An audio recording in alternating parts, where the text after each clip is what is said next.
तो सभी भाइयों एवं बहनों को नमस्कार। स्वागत है आपका आपके अपने चैनल सक्सेस जंक्शन एक कदम सफलता की ओर में।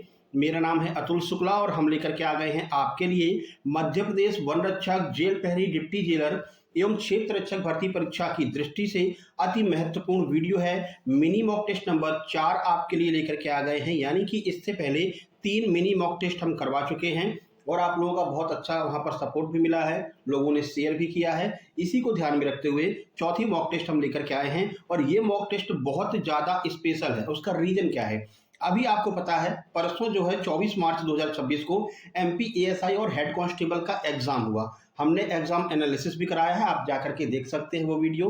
वहां पर जो भी प्रश्न आए थे, चाहे वो जीके जीएस के हों, चाहे वो मैथ के हों, तो बहुत सारे स्टूडेंट्स एग्जाम देने गए थे। उन्होंने जो प्रश्न हमको भेजे हैं तो उन प्रश्नों को भी आज हमने इस वाले प्रैक्टिस सेट में यानी कि इस वाले मॉक टेस्ट में शामिल किया है। तो भाई इससे ताजे और लेटेस्ट प्रश्न कोई भी आपको नहीं देगा, यानी परसों एग्जाम हुआ है और आज आपके सामने मॉक टेस्ट में वो प्रश्न आ गए हैं। हमारा हमेशा यही प्रयास रहता है कि एकदम लेटेस्ट पैटर्न जो चल रहा है एपटेक का, उससे आपको रूबरू करवाएं, आप उसको देखें कि हाँ क्या पैटर्न अब चल रहा है ना। प्रीवियस ईयर के क्वेश्चंस को लगाने से कोई मतलब नहीं है भाई, क्योंकि पिछली साल के प्रश्न जो लगाएंगे आप वो एजुकेटी करवाती थी एग्जाम, है ना। और अब क्योंकि कंपनी चेंज हो गई है तो अपना पैटर्न भी कंपनी ने चेंज किया है, तो अब लेटेस्ट पैटर्न पे कैसे प्रश्न आते हैं वो आपको यहाँ पर देखने को मिलेंगे। तो चलिए वीडियो को लाइक करके चैनल को सब्सक्राइब कर दीजिए, जिससे आगे आने वाले सारे प्रैक्टिस सेट, सारे mock test time to time आपके पास में पहुंच सके। आइए शुरुआत करते हैं और देखते हैं आज का पहला प्रश्न। ये आपका एमपी हेड कांस्टेबल 24 मार्च 2026 को पूछा गया है। ठीक है, मैथ से हम शुरुआत करने वाले हैं। 14 और 56 का तृतीय अनुपाती आपसे पूछा गया है। थर्ड प्रपोर्शन आपसे पूछा गया है 14 और 56 का। 4 ऑप्शन आपके सामने हैं, आपको बोले ही नहीं भैया, एक काम करो, 1 से लेकर के 50 तक आप जो है एक बुक में नंबरिंग कर लो, 10-10 के सेट बना लो, है ना। ये बना लिया करो, बार बार पूछने बताने की कोई आवश्यकता नहीं है, पिछले 3 मॉक टेस्ट में भी आपको बता चुके हैं। तो 10-10 के सेट बना लो, 50 तक नंबरिंग कर लो। पहले हम मैथ से शुरुआत कर रहे हैं तो गणित ऊपर डाल दो और आप कमेंट बॉक्स में कमेंट करके बताएंगे कि गणित के 10 प्रश्नों में से आपके कितने प्रश्न सही निकले हैं। इसी तरह से 5 सब्जेक्ट हम कर रहे होंगे। तो बताइए 14 और 56 का तृतीय अनुपाती कैसे निकालेंगे। तो देखिए, तृतीय अनुपाती निकालने का एक जो है फॉर्मूला होता है या कह सकते हैं नियम होता है कि A/B बराबर B/C। यहां पर जो तृतीय अनुपाती होता है वो अपना C होता है, ठीक है ना। तो C की वैल्यू हमको निकालनी है। C की वैल्यू निकालेंगे तो क्या करेंगे, देखिए इनका कैची का गुणा हो जाएगा। तो B और B का जब गुणा होगा तो ये हो जाएगा आपका A/C बराबर B²। ठीक है, हमको निकालना क्या है, C की वैल्यू निकालनी है। तो C बराबर क्या हो जाएगा, C बराबर B²/A हो जाएगा। ठीक है, अब यहाँ पर इसी वाले में आपको मान रख देना है, आपका आंसर निकल आ जाएगा। ये आपका A हो गया, ये आपका B हो गया। ठीक है, देखिए तो C बराबर कह रहे हैं कि A² कर दो, मतलब C बराबर B² कर दो। तो B² हमने कर दिया 56 × 56। नीचे सर आपको A का मान रखना है, तो A का मान हमने रख दिया 14। अब बस इसी को सॉल्व कर लीजिए, आपका थर्ड प्रोपोर्शनल निकल करके आ जाएगा। काटिए, 14 × 56 4 बार कटेगा। अब 56 × 4 कीजिए, तो देखो सबके यूनिट डिजिट अलग अलग हैं। आप पहले केवल यूनिट डिजिट निकाल लीजिए, आपको आगे करने की आवश्यकता नहीं है। 56 × 4 करेंगे तो 4 छंगे 24, 24 का यूनिट डिजिट 4 है। कौन से ऑप्शन का यूनिट डिजिट 4 है वही आपका आंसर होगा। ऑप्शन नंबर डी आपका बिल्कुल सही आंसर हो जाएगा। आप चाहें तो इसको सॉल्व करके भी देख सकते हैं। 56 × 4 करेंगे तो आपका 224 ही निकल करके आएगा, 224 निकल करके आ जाएगा। लेकिन क्योंकि यूनिट डिजिट अलग अलग है तो हमको पूरा करने की आवश्यकता नहीं है। ऑप्शन नंबर डी आपका सही आंसर हो जाएगा। एमपी हेड कांस्टेबल 24 मार्च 2026 एकदम लेटेस्ट प्रश्न पूछा गया है। ये रहा पूरा सॉल्यूशन भी हमने आपको बता दिया है। इसके अलावा आप जो है शॉर्ट ट्रिक याद रखना, अगर आपसे तृतीय अनुपाती पूछा जाए तो ABCD में C का स्थान कौन सा होता है, तीसरा होता है। तो जब भी आपसे तृतीय अनुपाती पूछा जाए तो ध्यान रखना हमसे C पूछा जा रहा है और C बराबर B²/A हो जाएगा। जो B दूसरे नंबर पर आता है तो B का स्क्वायर करना है, A पहले नंबर पे आता है तो A का कुछ नहीं करना, A का वैसा नीचे रख देना है। तो C बराबर B²/A से तृतीय अनुपाती आप निकाल सकते हैं, थर्ड प्रपोर्शन आप निकाल सकते हैं। ठीक है भाई, चलो आगे बढ़ते हैं, दूसरा प्रश्न देखते हैं। ये रहा दूसरा प्रश्न, ये भी आपका एमपी एएसआई के एग्जाम में 24 मार्च 2026 को पूछा गया है। प्रश्न है A² + B² बराबर 100 हो, A × B बराबर 48 हो, तो A + B/A - B का मान ज्ञात कीजिए। देखिए इस प्रश्न को आप देखते ही चुटकियों में उड़ा सकते हैं, मात्र आप जरा सा दिमाग लगाइए। एक बात बताइए, ऐसी कौन सी संख्या होगी जिसका हम गुणा करेंगे तो 48 आएगा और उसका वर्ग करेंगे तो 100 आएगा। दिमाग लगाइए। तो सर एक संख्या हमारे दिमाग में तुरंत आती है, 8 छंगे 48 होता है ना, 8 और 6। अब देखो एक तो वेरीफाई हो गया कि अगर हम गुणा कर रहे हैं तो 48 आ रहा है। क्या स्क्वायर करके जोड़ने पर 100 आता है? देख लेते हैं। 8 का स्क्वायर किया तो 64 हो गया, 6 का स्क्वायर किया 36 हो गया। अगर हम इसको जोड़ते हैं तो 64 और 36 100 हो जाता है। यानी कि ये बिल्कुल वेरीफाई हो गया कि ये जो दो संख्याएं हैं वो 8 और 6 ही होंगी। यानी ए की वैल्यू 8 हो गई, बी की वैल्यू 6 हो गई। ठीक है, बस हमको ए और बी की वैल्यू मिल गई है, इसको उठा करके इसमें रख देना है। पूछा क्या गया है? ए प्लस बी, यानी कि 8 प्लस 6। उसके नीचे क्या है? ए माइनस बी, यानी कि 8 माइनस 6। ठीक है, तो 8 और 6 जोड़ा तो आ गया 14, और 8 में से 6 घटाया आ गया 2, 2 से 14 को काटा 7 बार जाएगा। ऑप्शन नंबर ए हमारा बिल्कुल सही आंसर हो जाएगा। इस तरह से आप इन आंसर्स को फाइंड आउट कर सकते हैं। ठीक है, आपको संख्या ही ऐसी दी जाएगी, इतनी सरल संख्याएं आपको दी जाएंगी कि आप अपने आप दिमाग लगा लेंगे कि गुणा करने पर 48 आ जाए, वर्ग को जोड़े तो 100 आ जाए, तो 8 इंटू 6 हो सकता है। हो सकता है आपके दिमाग में 6 इंटू 8 आ जाए, तो वो भी एक ही बात होगी, कोई दिक्कत नहीं होगी। आप स्क्वायर करेंगे ये भी आपका 100 ही बनेगा, गुणा करेंगे तो 48 बनेगा। ए में से बी को घटाएंगे तो वहां पर आपका ऊपर जो है 14 आ जाएगा और नीचे आपका 2 आ जाएगा, काट करके 7 आ जाएगा, तो भी 7 ही आएगा। ठीक है, तो इस तरह से आप इन प्रश्नों को सॉल्व कर सकते हैं। चलिए, अब हम आपको पूरा डिटेल में समझा रहे हैं इसलिए समय लग रहा है, नहीं तो इस प्रश्न को आप देखते ही उड़ा सकते थे। 8 छंगे 48, 8 8 6 14, 8 में 6 2, 2 से काटा 14, 7 बार, ये रहा आंसर। ठीक है, चलो आगे बढ़ लेते हैं, अगला प्रश्न देखते हैं। आगे बढ़ने से पहले आप लोगों को बता दें, जैसा कि आप जानते हैं, चाहे आपका कोई भी एग्जाम हो, अभी हेड कांस्टेबल एएसआई का एग्जाम हुआ, इसके भी नोट्स हमने प्रोवाइड कराए थे। एमपीएसआई का एग्जाम हो, एमपी टेट का एग्जाम हो, हमारे सुपर सिलेक्शन नोट्स से आपको एग्जाम में सीधे सीधे प्रश्न देखने को मिलते हैं। इसलिए इस बार हमने एमपी डिप्टी जेलर, जेल पैरी, फॉरेस्ट गार्ड के बेहतरीन सुपर सिलेक्शन नोट्स एपटेक के लेटेस्ट पैटर्न पर तैयार किए हैं। ये नोट्स आपको मात्र 189 रुपए में उपलब्ध कराए जा रहे हैं। इसमें आपको मटेरियल बहुत अच्छा खासा मटेरियल मिलेगा, जिसमें आपको जीके, जीएस, एमपी जीके की कंप्लीट थ्योरी नोट्स मिलेंगे, प्रैक्टिस सेट मिलेगा। इसके अलावा आपको मॉक टेस्ट मिलेगी, मॉक टेस्ट की पीडीएफ मिलेगी। ठीक है, और साथ में आपको जो सबसे ज्यादा महत्वपूर्ण है, जो सक्सेस जंक्शन की स्पेशलिटी है, वो है सुपर रिवीजन नोट्स। अब ये सुपर रिवीजन नोट्स क्या होते हैं वो भी अभी आपको बता देंगे। इसके अलावा साइंस, हिंदी, इंग्लिश, मैथ, इन सब के कंप्लीट नोट्स आपको कंप्लीट प्रैक्टिस सेट मिलने वाले हैं मात्र 189 रुपए में। कैसे प्राप्त करेंगे? छोटी सी प्रक्रिया है, ये क्यूआर कोड आपको दिखाई दे रहा है, इसका स्क्रीनशॉट खींच लीजिए। इसी पर आपको 189 का पेमेंट करना है। उसका स्क्रीनशॉट इस व्हाट्सएप नंबर 7052547003, ये आपको दिखाई दे रहा है, इस पर आपको सेंड कर देना है। जैसे आप स्क्रीनशॉट सेंड करेंगे, तुरंत के तुरंत कंप्लीट सुपर सिलेक्शन नोट्स आपको सेंड कर दी जाएंगे। साथ ही साथ में व्हाट्सएप ग्रुप की लिंक भी आपको दे दी जाएगी, जिससे कि आप व्हाट्सएप ग्रुप ज्वाइन कर लेंगे और आगे के सारे नोट्स, सारी मॉक टेस्ट, सारे सुपर रिवीजन नोट्स आपको ग्रुप में मिलते रहेंगे मेरे भाई। ठीक है, उम्मीद करते हैं सारी बातें आपके समझ में आ गई होंगी। एक बार सुपर रिवीजन नोट्स की आपको झलक दिखा देते हैं। ये हैं सुपर रिवीजन नोट्स, जैसे कि भारत की प्रमुख उपलब्धियां हैं, करंट अफेयर का है, परसों हमने वीडियो बनाई थी।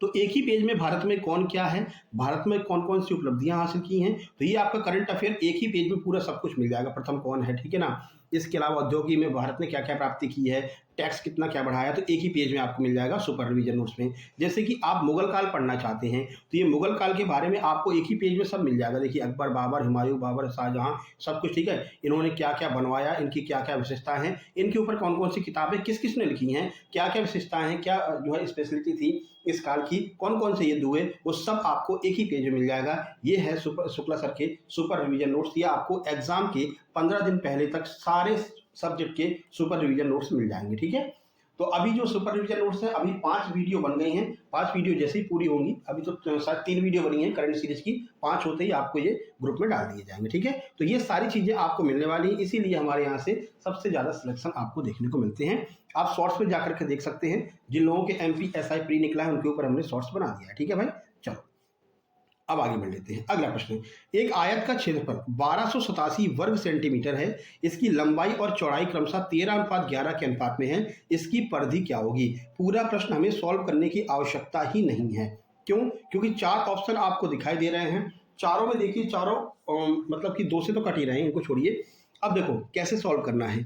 हम जानते हैं कि जो परिधि, परिधि का मतलब क्या होता है, परिमाप। जो परिमाप होता है ना, परिमाप का सूत्र क्या होता है, 2L + B, ये परिमाप का सूत्र होता है। ठीक है। यहाँ पर लंबाई और चौड़ाई को जोड़ते हैं, तो भाई लंबाई और चौड़ाई 13 और 11 दी गई है, 13:11 दी गई है। इसको जोड़ेंगे तो कितना होगा, ये होगा 24, ठीक है, मल्टीप्लाई में 2 है। अब ऐसा ऑप्शन आप देख लीजिए जो 24 से पूरी तरह कट रहा हो या फिर 24 के फैक्टर से पूरी तरह कट रहा हो, यानी कि 12 से कट रहा हो, 3 से कट रहा हो, 4 से कट रहा हो या 24 से कट रहा हो, क्योंकि जो आपका परिमाप आएगा वो इसी के गुणा के बराबर आएगा, ठीक है, इसी के बराबर आएगा जो भी आपका परिमाप निकल करके आएगा। तो हमें पूरा सॉल्व करने की आवश्यकता नहीं है। चलिए ऑप्शन देखते हैं जो 12 से कटेगा, ठीक है। तो 12 का रूल क्या होता है, 12 से कटने का होता है 4 से कटना चाहिए, 3 से कटना चाहिए, ठीक है, या फिर पूरे की पूरा 12 से ही कट जाना चाहिए। आइए देख लेते हैं कौन सा। 142 कटेगा क्या, 4 2 6 1 7, ये तो 3 से ही नहीं कटेगा, तो 12 से कटने की बात ही हटा दो, ठीक है, तो ये नहीं कटेगा। 8 3 11 1 12, चलो ये 3 से कट रहा है, लेकिन क्या ये 4 से कट रहा है, तो देखते हैं 4 3 12, एक बचेगा 18 हो जाएगा, 16 होता है, ये भी नहीं कटेगा, ठीक है। इसको देख लेते हैं, 4 3 12, ये 4 से कट जाएगा, लेकिन ये 3 से नहीं कटेगा, 4 और 1 जोड़ेंगे 5, 5 तो 3 से कटता नहीं है, तो ये भी गया। एक ही ऑप्शन आपको दिख रहा है वो है 144। आप देखते ही बता सकते थे कि 12 से कटने वाला एक ही ऑप्शन है, वो है 12 बराबर में 144, क्योंकि ये 12 का स्क्वायर होता है, ठीक है।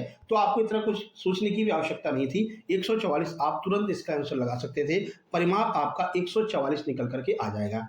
इसके अलावा अगर आप इसको डिटेल में सॉल्व करना चाहते हैं तो कैसे करेंगे, देखिए इन्होंने क्षेत्रफल दे रखा है, क्षेत्रफल क्या होता है, लंबाई गुणा चौड़ाई, ठीक है, तो 13x गुणा 11x बराबर 1287। अब यहाँ से इसका गुणा कीजिए, फिर एक्स स्क्वायर में कुछ आएगा उसका डिवाइड देंगे, उसका वर्गमूल निकालेंगे, तब आपको एक्स की वैल्यू निकलेगी, एक्स की वैल्यू इसमें रखेंगे, फिर आप जो है 13 और 11 का मान निकालेंगे, फिर उसको जोड़ करके 2 का गुणा करेंगे, तब परिमाप निकल के आएगा। तो इतना करने की आवश्यकता नहीं है, थोड़ा सा अगर आप अपना दिमाग चला लेंगे, जानते हैं कि भाई लंबाई और चौड़ाई को जोड़ करके दोगुना करके परिमाप आता है, यानी कि जो भी आंसर आएगा वो इसको जोड़ने के बाद जो संख्या इससे कटेगी उससे वो पूरी तरह से विभाजित हो रहा होगा, यानी कि उसी का गुणनखंड होगा। तो 13 11 जोड़ करके हमको 24 मिली है, और 24 से कटने वाली संख्या कौन सी है, 144 है, या फिर 24 के फैक्टर 12 से कटने वाली संख्या कौन सी है, 144 है। तो यही हमारा आंसर हो जाएगा, ठीक है।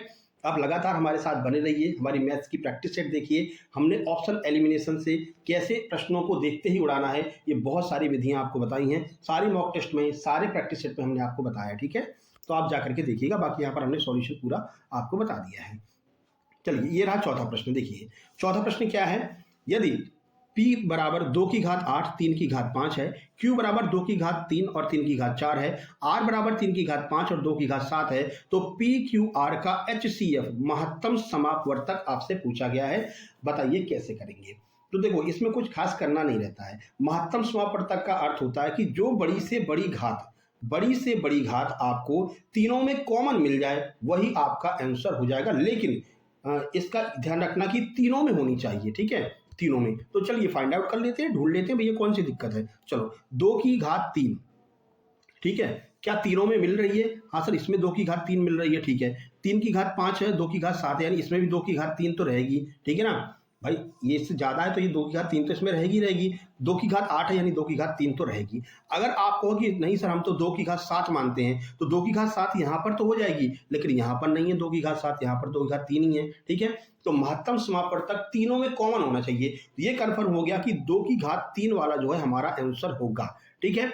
अब ये 2 की घात 8 वाला अपने आप कट गया, 2 की घात 5 वाला अपने आप कट गया, 2 की घात 7 वाला अपने आप कट गया, ऑप्शन नंबर बी ही हमारा बच रहा है जो हमारा आंसर होगा। कुछ भी करने की आवश्यकता नहीं है, ये आपके एग्जाम में पूछा गया है, MPASI के एग्जाम में, ठीक है, वहां से हमने इसको उठाया है, और ये सेम टू सेम ऑप्शन आपको देखने को मिल जाएंगे, आंसर की उठा करके आप देख लेना। पिछली वाली जो प्रैक्टिस सेट था उसमें हमने आपको क्वेश्चन आंसर की का फोटो खींच करके भी दिखा दिया था, है ना।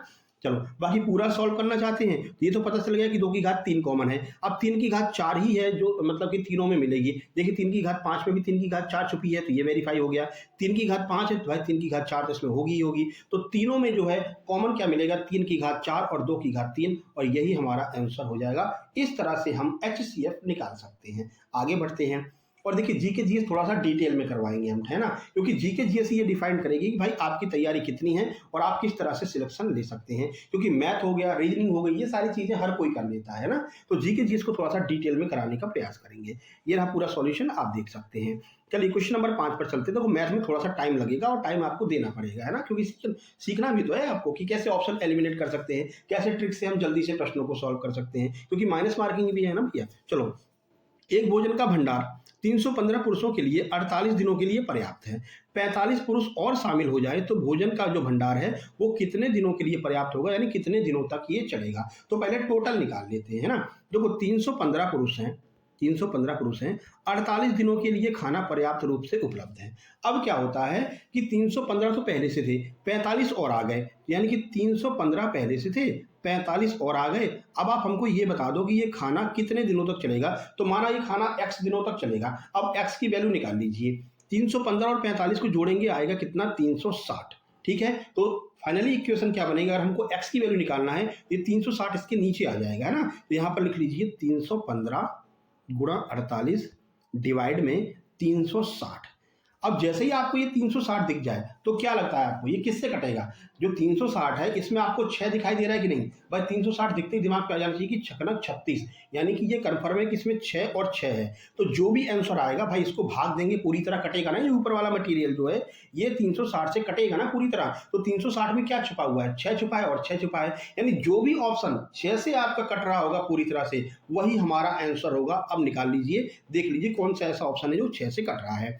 46 6 से कटेगा क्या, नहीं कटेगा। 50 कटेगा क्या, नहीं कटेगा। 58 नहीं कटेगा। 42 एक ऐसी संख्या है जो 6 से पूरी तरह से कट जाएगी। तो अब जब आप इसको सॉल्व करेंगे ना, 315 गुणा 48 बटे 360, जब आप इसको सॉल्व करेंगे तो ये आपका जो आंसर आएगा वो 42 के आसपास आएगा। लेकिन हमको पूरा सॉल्व करने की आवश्यकता है ही नहीं, हमने हर में देख लिया 360 आ रहा है। 360 को फैक्टराइज करेंगे तो ये 60 गुणा 60 आ जाएगा, या फिर आपका 6 गुणा 6 आ जाएगा जीरो कटने के बाद में, यानी नीचे 6 आएगा, ये कंफर्म है। तो 6 से ऑप्शन भी कटेगा, ये भी कंफर्म है। तो ऑप्शन कौन सा कट रहा है, 6 से एकमात्र ऑप्शन 42 कट रहा है, यही हमारा आंसर हो जाएगा।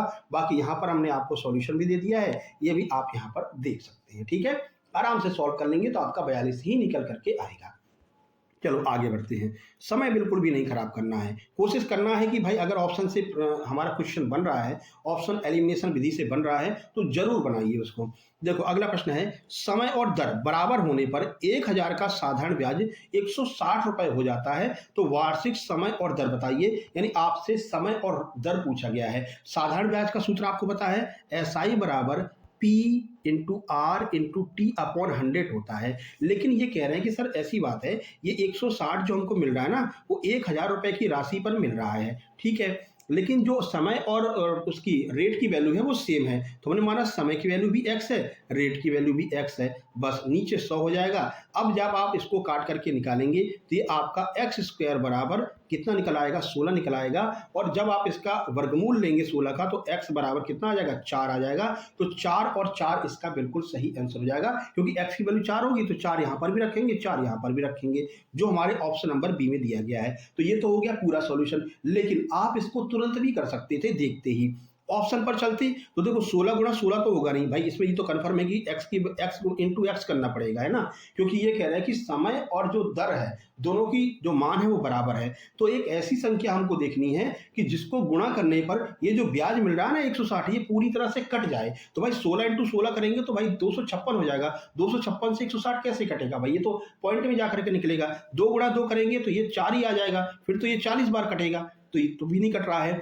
ये कंफर्म हो रहा था कि ये जो ऑप्शन नंबर बी है ना, अगर 4 गुणा 4 करेंगे तो 16 आएगा, और ये 16 से पूरी तरह कट जाएगा और 10 के आसपास छोड़ेगा। अब ये जो 10 है, यहाँ से हमको ये भी कंफर्म हो रहा है कि हमारा जो मूलधन है वो 1000 है, और नीचे 100 आएगा ही आएगा, तो ये तो कट जाएगा। और ये जो 10 है ना, इससे एक जीरो और कट जाएगा, तो 16 ही हमारा निकल के आएगा। तो 4 गुणा 4 करेंगे तो 16 आएगा। तो इस हिसाब से हमारा ऑप्शन नंबर बी बिल्कुल सही फिट हो रहा है। ठीक है, तो इस तरह से आप इस प्रश्न को ऑप्शन एलिमिनेशन विधि से भी कर सकते थे तुरंत। आप बस हमारे साथ लगातार बने रहिए, जब तक आपका एग्जाम आएगा तब तक आप बहुत अच्छी चीजें सीख चुके होंगे, और मैथ में बहुत कुछ अपना ऑप्शन एलिमिनेशन, यूनिट डिजिट, बहुत कुछ आप सीख चुके होंगे। दूसरों से काफी जल्दी और काफी एक्यूरेट आंसर आप निकालना सीख चुके होंगे। ठीक है, बाकी यहाँ पर हमने पूरा सॉल्यूशन दे दिया है, ये आप सॉल्यूशन के द्वारा भी कर सकते हैं, देख सकते हैं। चलो आगे बढ़ते हैं 7वें नंबर का प्रश्न देखते हैं। देखिए इसमें भी आपको बताते हैं कैसे ऑप्शन एलिमिनेशन से हम इस प्रश्न को करेंगे। ये आपका एएसआई 24 मार्च वाले एग्जाम में पूछा गया, हूबहू यही प्रश्न पूछा था, ठीक है, हमारे छात्र के द्वारा भेजा गया है। देखिए ए किसी कार्य को 5 दिन में करता है, ठीक है सर, ए किसी कार्य को 5 दिन में कर रहा है, बी उस कार्य को 4 दिन में कर रहा है, ठीक है, बी 4 दिन में कर रहा है। तीनों जब मिल जाते हैं ना, ए बी और सी, तो ये तीनों मिलकर के उस कार्य को कितने दिन में कर रहे हैं? 2 दिन में कर रहे हैं। अब देखो यहाँ से इसका आप निकाल लीजिए एलसीएम। एलसीएम निकालेंगे तो हमको टोटल वर्क मिल जाएगा 20। 5, 4 और 2 का एलसीएम जब आप निकालेंगे तो 20 ही निकल करके आएगा। अब यहाँ से हमको ए की इफिशियंसी कितनी मिल गई? 5 का भाग 20 में देंगे 4, यानी कि ए जो है वो 4 दिन में इस काम को करेगा। बी कितने दिन में करेगा? 4 का भाग 20 में दिया 5, यानी बी जो है ना वो 5 दिन में इस काम को करेगा। तीनों कितने दिन में करेंगे? 2 का भाग 20 में दिया 10, यानी कि तीनों मिलकर के 10 दिन में करेंगे। यहाँ से आप सी का मान निकाल सकते हैं ना। देखो ए का मान 4 है, बी का मान 5 है और तीनों मिलकर के 10 दिन में कर रहे हैं, तो भाई सी कितने दिन में करेगा? ये ए और बी को जोड़ लो, 9 हो गया और टोटल वर्क में से घटा दो, तो 9 में से 10 में से 9 गया, कितना बचा? 1, यानी जो सी की वैल्यू आएगी वो 1 आएगी, ठीक है, सी की वैल्यू 1 आएगी। सी किसी कार्य को 1 दिन में करता है, ठीक है, 1 दिन में 1 कार्य करता है। अब टोटल काम कितना है? 20 यूनिट है और कह रहे हैं कि सी अकेला इस कार्य को कितने दिन में करेगा? तो सी भाई 1 दिन में 1 यूनिट कार्य करता है, तो 20 यूनिट काम करने में इसको कितने दिन का समय लगेगा? 20 दिन का समय लगेगा, क्योंकि 1 का भाग 20 में देंगे तो 20 आएगा। आपको ऑप्शन नंबर सी सही हो जाएगा। अब देखो, अब यहां से आप दिमाग भी लगा सकते थे।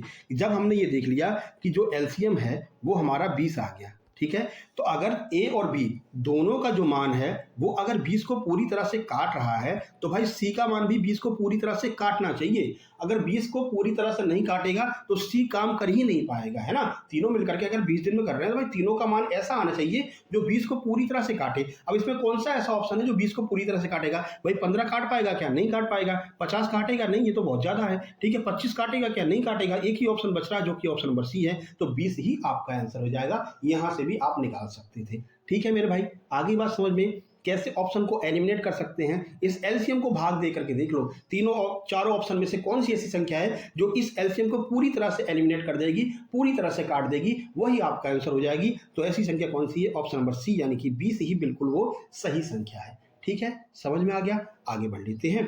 यहाँ पर हमने आपको डिटेल सॉल्यूशन बता दिया है, आप आराम से डिटेल सॉल्यूशन कर सकते हैं। यहाँ से हमने ए की दक्षता बता दी है, ए की इफिशियंसी 4 निकल के आएगी, बी की इफिशियंसी 5 निकल आएगी, तीनों को जोड़ करके सी की इफिशियंसी निकालेंगे तो 1 निकल के आएगी। सी अकेले 20 दिन में कितना काम करेगा, मतलब एक काम को 1 दिन में 1 यूनिट काम करता है तो 20 दिन में 20 यूनिट काम करेगा। तो यहाँ से आप पूरा डिटेल सॉल्यूशन भी देख सकते हैं। बाकी ऑप्शन कैसे एलिमिनेट करना है वो हमने आपको बता दिया। अब भाई चीज़ें पसंद आ रही तो कमेंट बॉक्स में आपको बताना है कि हाँ सर ये हमको पसंद आ रहा है, इस सीरीज को ऐसे ही चलाते रहिए, ठीक है। नहीं तो हमको जो पता ही नहीं चलेगा, आप लोग कुछ रिस्पॉन्स ही नहीं देंगे तो कैसे हमें पता लगेगा, है ना। तो फिर हम यही सोचेंगे कि नहीं समझ में आ रहा है, तो ये आपको बताना है, ठीक है।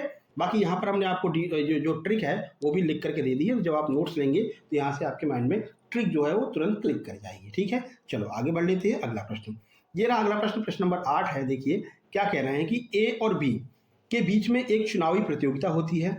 ए 480 मतों के अंतर से जीतता है। यदि ए को कुल मतों का 70% मत मिल रहा है तो बताओ कि टोटल कितने प्रतिशत वोट डाले गए थे। अब देखो इसको कैसे करेंगे। देखो अगर ए को 70% मिल रहा है मेरे भाई, तो बी को कितना मिलेगा? भाई 100 में से 70 घटा दो, टोटल 100 है, 100 में से 70 घटाया तो 30 निकल के आया, यानी बी को मिलेगा 30% वोट, ठीक है। अब अगर ए को 70 मिला, बी को 30 मिला और ए कितने मतों से जीत रहा है? तो 480 मतों से जीत रहा है। तो जो जीत रहा है वो इन दोनों का डिफरेंस ही तो होगा, इन दोनों का डिफरेंस होगा तभी तो जीतेगा वो। अगर दोनों बराबर होते तो ए जीतता ही नहीं, यानी इन दोनों के डिफरेंस के बराबर 480 होगा। तो 70 में से हमने जब 30 को घटाया तो 70 में से 30 घटाएंगे 40 बचेगा, ठीक है। 40 बराबर 480, ठीक है मेरे भाई। अब एक का मान निकाल लो, तो यानी कि 40 का भाग 480 में दे दो, यहां पर कर लो। देखो 480 बटे में 40, ठीक है, ये एक का मान हो गया। लेकिन हमको पूरा चाहिए, कितना वोट डला था? तो पूरा सर 100 वोट डला था, 100% वोटिंग हुई थी। बस अब काट लो, 0 से 0 गया, इसको काटोगे 4 से कितनी बार जाएगा? 4 एकम 4, 120 बार। अब गुणा कर लो, ठीक है। 120 का जब हम 10 में गुणा करेंगे तो 1200 निकल के आएगा और ये आपका ऑप्शन नंबर बी हो जाएगा। यहां से आप इस प्रश्न को इस तरह से सॉल्व कर सकते थे, ठीक है मेरे भाई। डायरेक्ट दिमाग में लेकर के आते कि भाई ए को 70 मिल रहा है, बी को 30 मिलेगा, दोनों का गैप 40 हो गया, 40 का मान 480 दिया है, 0 से 0 खत्म, 4 बराबर 12, यानी कि 12 से जो पूरी तरह कटेगा वही हमारा आंसर होगा। 12 से तो पूरे कट रहे हैं, लगभग ये भी कट रहा है, ये भी एक ये कट रहा है और ये कट रहा है, 2 कट रहे हैं। लेकिन जब 12 निकल के आ गया तो आपको दिमाग में आना चाहिए 100% पूछा गया है, तो 12 में 100 का गुणा कर देंगे, 1200 आ जाएगा। इस तरह से आप तुरंत इसका आंसर लगा सकते हैं। 2 ऑप्शन तो आप तुरंत एलिमिनेट कर सकते थे। 12 आ रहा है यानी कि 12 से कटने वाले आंसर होने चाहिए, तो 1600 तो पूरा चला जाएगा, 1400 पूरा चला जाएगा, 2 बचेगा। 2 में आप दिमाग लगा लीजिए, 100% पूछा है भैया, 1200 ही आंसर होगा, है ना। तो इस तरह से आप इस प्रश्न को सॉल्व कर सकते थे। चलो आगे बढ़ते हैं और अगला प्रश्न देखते हैं। ऑप्शन नंबर बी हो जाएगा, यहाँ पर डिटेल सॉल्यूशन दिया गया है। ये देखो, ये नए तरह का एक प्रश्न अभी पूछा गया एमपीएसआई के एग्जाम में। अब अगर इन प्रश्नों को टच कर रहा है एप्टेक, तो ये कंफर्म है कि आपके एग्जाम में इस तरह के प्रश्न पूछे जाएंगे। तो इसको हम एक अलग से टॉपिक में करवा देंगे। अभी ये एसआई वगैरह में नहीं पूछे गए थे, लेकिन क्योंकि आपके इस एग्जाम में जो लेटेस्ट हुआ है, यही फायदा होता है कि लेटेस्ट में क्या पैटर्न हो रहा है वो हमको यहाँ से पता चल जाएगा। ठीक है, तो चलिए देख लेते हैं। प्रश्न है कि के किस मान के लिए रैखिक समीकरण 3x - 2y = 1, ky - 6x = 3 की प्रणाली का कोई हल नहीं होगा। तो इसके अलग अलग सूत्र होते हैं भाई। अनंत हल है तो उसका क्या होगा, कोई हल नहीं है उसका क्या हल होगा, अद्वितीय हल नहीं है उसको कैसे करेंगे। तो अलग अलग सूत्र होते हैं ना। आपसे पूछा गया कि कोई हल नहीं होगा, इसको कैसे करेंगे। तो ध्यान रखना, जब भी आपसे पूछा जाए कोई हल नहीं, तो ये होता है आपका A1/A2 बराबर B1/B2 बराबर नहीं है C1/C2 के। यानी हमें C1 और C2 से कोई मतलब नहीं है, इससे हमें कंपेयर कराना ही नहीं है। A1/A2 और B1/B2 को बराबर रख करके कंपेयर करा लीजिए, के का मान निकल के आ जाएगा। कैसे करेंगे सर, ये जरा बता दीजिए। तो चलिए बता देते हैं। आप लोगों ने सॉल्व कर लिया होगा, है ना। देखो, जैसे हम स्पीड में सॉल्व कराते जा रहे हैं, तो आप क्या कीजिए कि वीडियो को बीच में पॉज कर दिया कीजिए, रोक दीजिए, प्रश्न को सॉल्व कर लीजिए, उसके बाद हम सॉल्यूशन बता देंगे, है ना। अब हम वीडियो को रोके फिर सॉल्यूशन बताएं तो बहुत टाइम लग जाएगा, है ना। चलो देख लेते हैं। अब देखो, इसका आंसर ऑप्शन नंबर सी हो जाएगा, 4 आएगा। अब देखो कैसे 4 आएगा वो देख लेते हैं यहाँ पर सॉल्व करके। 2 समीकरण हमको दिए गए हैं, लेकिन थोड़ा सा आप दिमाग लगाना। ये दिया गया 3x - 2y और ये दिया है ky 6x, यानी कि इसमें y को पहले कर दिया है और x को बाद में कर दिया है। तो ये आपको थोड़ा सा देखना है, कहीं जल्दबाजी में गड़बड़ ना कर जाए। ठीक है, देखो तो ध्यान रखना, जो x की वैल्यू होती है ना, वो हमेशा a का मान होता है, और जो y की वैल्यू होती है वो हमेशा b का मान होता है। ठीक है, अब देख लेते हैं यहाँ से A1/A2, तो A1 का मान क्या हो जाएगा, 3 हो जाएगा। A2 का मान क्या हो जाएगा, ये 6 होगा। ध्यान रखना, क्यों, क्योंकि x की वैल्यू बाद में लिखी हुई है, 6 होगा, लेकिन अपने चिन्ह सहित आएगा, तो -6। ठीक है, बराबर B1/B2, B1 का मान क्या हो जाएगा, -2 हो जाएगा। B2 का मान क्या है, ये k है, ये k हो जाएगा। ठीक है, बस अब इसको सॉल्व कर लो। 3 से काटेंगे, 2 बार जाएगा, 3 दूनी 6, माइनस माइनस का अब कैंची का गुणा हो जाएगा। k का गुणा 1 में करेंगे तो k आ जाएगा, 2 का गुणा 2 में करेंगे, क्योंकि दोनों माइनस के हैं, तो गुणा होकर के 2 दूनी 4 हो जाएगा, यानी k की वैल्यू 4 आएगी। और वो कौन सी 4 आएगी, पॉजिटिव वाली 4 आएगी। अपना आंसर ऑप्शन नंबर सी हो जाएगा। ठीक है मेरे भाई, समझ में आ गया। इस तरह के हम अलग से प्रश्न आपको करवा देंगे, क्योंकि देखो आप इस तरह के प्रश्न पूछ रहा है तो भाई आपके डिप्टी जेलर एग्जाम में पूछा जाएगा, ये 101% तय है। ठीक है, तो ये कुछ नए पैटर्न के प्रश्न पूछे हैं अभी हेड कांस्टेबल में, इनके लिए आपको तैयार रहना पड़ेगा। ये हमने सॉल्यूशन पूरा बता दिया है। ठीक है, वही होता है A1/A2 बराबर B1/B2 बराबर नहीं है C1/C2। ये इसका कोई हल नहीं है का सूत्र होता है। बाकी अद्वितीय हल क्या है, अनंत हल क्या है, वो सब हम आपको करवा देंगे, बिल्कुल भी आपको परेशान नहीं होना है। तो k का मान 4 निकल के आ जाएगा, ध्यान रखना। चलो 10 नंबर का प्रश्न कर लेते हैं। देखो इस तरह का प्रश्न पूछा जाता है कि जो आपकी सीरीज वाले प्रश्न होते हैं ना, तो जो नंबर सीरीज के प्रश्न होते हैं वो कभी आपके रीजनिंग में पूछते हैं और कभी आपके मैथ में पूछते हैं। तो ये मत कहना कि सर मैथ वाले में आपने रीजनिंग क्यों रख दी। तो ये मैथ का भी टॉपिक होता है, नंबर सीरीज का, है ना, गैप वाला जो होता है। चलो 15 के बाद में 19 आ रहा है, 15 के बाद में 19 आएगा, कैसे आएगा सर, 4 आएगा। 15 के बाद 15 में 4 जोड़ दो, 19 आ जाएगा। ठीक है भैया, 19 के बाद में 35 आ रहा है, ये 35 कैसे आ गया सर, 19 में जब हम 16 जोड़ेंगे तो 35 आएगा। यहाँ से कुछ आपको पैटर्न मिल रहा है कि कैसे हो रहा है, आगे देख लेते हैं, अभी समझ में आएगा। अब 35 से 71 हो गया है, 71 कैसे हो जाएगा, तो भाई 71 में से 35 घटा के देख लो, 36 आ जाएगा। यानी कि जब हम 35 आया है ना, जो 35, इस 35 में हम 36 को जोड़ देंगे तो 71 आ जाएगा। यहाँ से हमने पैटर्न तुरंत पकड़ लिया कि ये जो है ना, ये 4 2 का स्क्वायर होता है। ठीक है, ये जो 16 है ना वो 4 का स्क्वायर होता है। ठीक है, ये 36 है ना, ये 6 का स्क्वायर होता है। यानी कि यहाँ पर सम संख्या का गैप चल रहा है, 2, 4, 6। तो 6 के बाद में क्या आएगा? 8 आएगा। और वो 8 नहीं लिखना है, 8 का स्क्वायर लिखना है, क्योंकि सबका स्क्वायर हो रहा है। तो 8 का स्क्वायर क्या होता है? 8 का स्क्वायर होता है 64। तो अब अगले वाले में आपको 64 जोड़ना होगा, ठीक है। तो 71 में 64 जोड़ दीजिए, 71 में 64 जोड़ दीजिए, तो 4 और 1 5 हो जाएगा, 7 6 13 हो जाएगा, यानी कि 135 हमारा जो अगला अंक आएगा वो क्या आएगा? 135 आएगा, जो कि आपके ऑप्शन नंबर डी में दिया गया है, ठीक है। तो ये एक सिंपल सा पैटर्न आपसे पूछा गया था। तो ये आपके मैथ के सवाल समाप्त होते हैं। अब आप बताइए कि 10 में से मैथ में आपके कितने नंबर बने हैं, कितने प्रश्न सही निकले हैं? जल्दी से कमेंट कर दीजिए। हम बढ़ते हैं अपने अगले सब्जेक्ट की ओर, जो कि है हमारा, क्या है भैया? ये है साइंस, ठीक है। ये दिख नहीं रहा है, यहाँ पर ब्लैक करना था, व्हाइट कर दिया, चलो ब्लैक कर देंगे बाद में। तो ये आपका साइंस अब शुरू हो रहा है, जो आपके एग्जाम में पूछे गए हैं। लेटेस्ट पैटर्न वाले प्रश्न आपको देखने को मिलेंगे। तो साइंस के लिए तैयार है? थोड़ा सा इसको छोटा कर ले, है ना, प्रश्न ऊपर पहुंच गया है, ऑप्शन नीचे जाएगा, ये रहो, ये आ गया। अब आपको सही दिख रहा होगा। चलो बताओ भैया, इनमें से कौन सी ऐसी चीज है जो हर जगह समान रहती है? चाहे आप पृथ्वी पर रहो, चाहे आप चंद्रमा पर चले जाओ, चाहे आप सूरज पर चले जाओ, मंगल पर चले जाओ, हर जगह ये चीज समान रहेगी। अब बताओ कौन सी ऐसी चीज है? लो भैया, आपको आंसर भी दिख गया, नीचे करो इसको। बताओ, भार होगा, द्रव्यमान होगा, दोनों होगा, या फिर कोई नहीं? बताओ इनमें से कौन सी ऐसी चीज है जो हर जगह समान रहेगी? जल्दी से आंसर बता दीजिए। चलिए हम आपको बता देते हैं। जो हमारा द्रव्यमान होता है वो हर जगह समान रहेगा, चाहे आप किसी भी ग्रह पर चले जाओ। जैसे कि मान लीजिए हम हैं, हमारा ये भैया बढ़िया सा चेहरा है, ठीक है, ये पैर है, ये हमारे हाथ है। अब ये जो स्ट्रक्चर है, इसको आप पृथ्वी से लेकर के चंद्रमा पर चले जाओ, ये ऐसे का ऐसा ही रहेगा। ऐसा तो होगा नहीं, एक आध हाथ गायब हो जाएगा या एक आध पैर गायब हो जाएगा। तुम इसको मंगल पर लेके चले जाओ तो ये ऐसे का ऐसा रहेगा। लेकिन एक चीज बदलेगी, वो क्या होगी? वो हमारा भार होगा।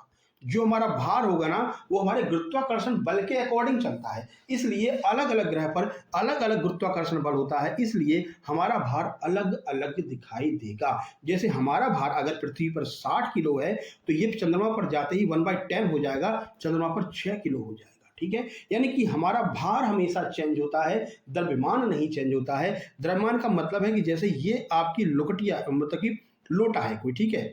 अब यार देखो, उस पर मत जाना, डायग्राम पे मत जाना, ठीक है। ये लोटा है। अब इस लोटे को आप कहीं पर भी लेकर चले जाओ, ये लोटा जैसे का जैसा ही रहेगा, लेकिन इसमें जो चीजें भरी हुई हैं वो चेंज हो जाएगी। यहाँ पर आपने पानी भर रखा है, ठीक है, यहाँ पर गुरुत्वाकर्षण बल ज्यादा है। जैसे ही आप लेकर के चले जाएंगे, मान लीजिए आप बृहस्पति ग्रह पर लेकर के चले गए, या किसी ऐसे ग्रह पर लेकर के चले गए जो पूरी तरह से जमा रहता है, तो वहां पर ये जो इसका वजन है वो वहां पर चेंज हो जाएगा, ज्यादा हो जाएगा, क्योंकि पानी जम जाएगा, ठीक है ना। लेकिन लोटा जैसा यहाँ पर दिखाई दे रहा था, वो लोटा वहां पर भी वैसे का वैसा दिखाई देगा। हर जगह द्रव्यमान सेम रहता है, भार चेंज होता रहता है। आगे बात पूरी समझ में? ये रहा आपका डिटेल सॉल्यूशन, और ये रहा आपका आंसर, ये रहे आपके उदाहरण, ये देख सकते हैं आप, ठीक है। ये द्रव्यमान है, भार हमारा m इंटू जी होता है, जहां g जो है वो एक तरह का गुरुत्वीय त्वरण होता है, जो अलग अलग ग्रह पर अलग अलग होता है। इसलिए पृथ्वी पर अलग हमारा भार होगा, चंद्रमा पर अलग होगा। पृथ्वी, चंद्रमा या अन्य ग्रह पर g का मान अलग अलग होता है, इसलिए भार बदलता रहता है। जैसे पृथ्वी पर 60 किलोग्राम का व्यक्ति है, जिसका भार 588 न्यूटन है, ठीक है। भार न्यूटन में मापते हैं, भले ही आप किलो कहते हैं, लेकिन वो न्यूटन में मापते हैं। तो 60 किलो का कोई व्यक्ति यहाँ पर 588 न्यूटन का है, लेकिन चंद्रमा पर जैसे लेकर के जाएंगे 1/10 हो जाएगा, 98 न्यूटन, यानी कि लगभग 6 किलो के आसपास का ये व्यक्ति हो जाएगा। ठीक है मेरे भाई, आगे बढ़ लेते हैं। चलो अगला प्रश्न देखो, अगला प्रश्न ये आपके सामने है, पृथ्वी पर जी का मान क्या होता है? ये आपके अभी पूछा गया, ASI 24 मार्च को, है ना। तो बताइए क्या होता है पृथ्वी पर जी का मान, यानी कि पृथ्वी पर गुरुत्वाकर्षण का वैल्यू क्या होती है? बताइए जी का मान क्या होता है? 1.6 होता है, 9.8 होता है, या फिर 25 मीटर पर सेकंड स्क्वायर होता है, क्या होता है?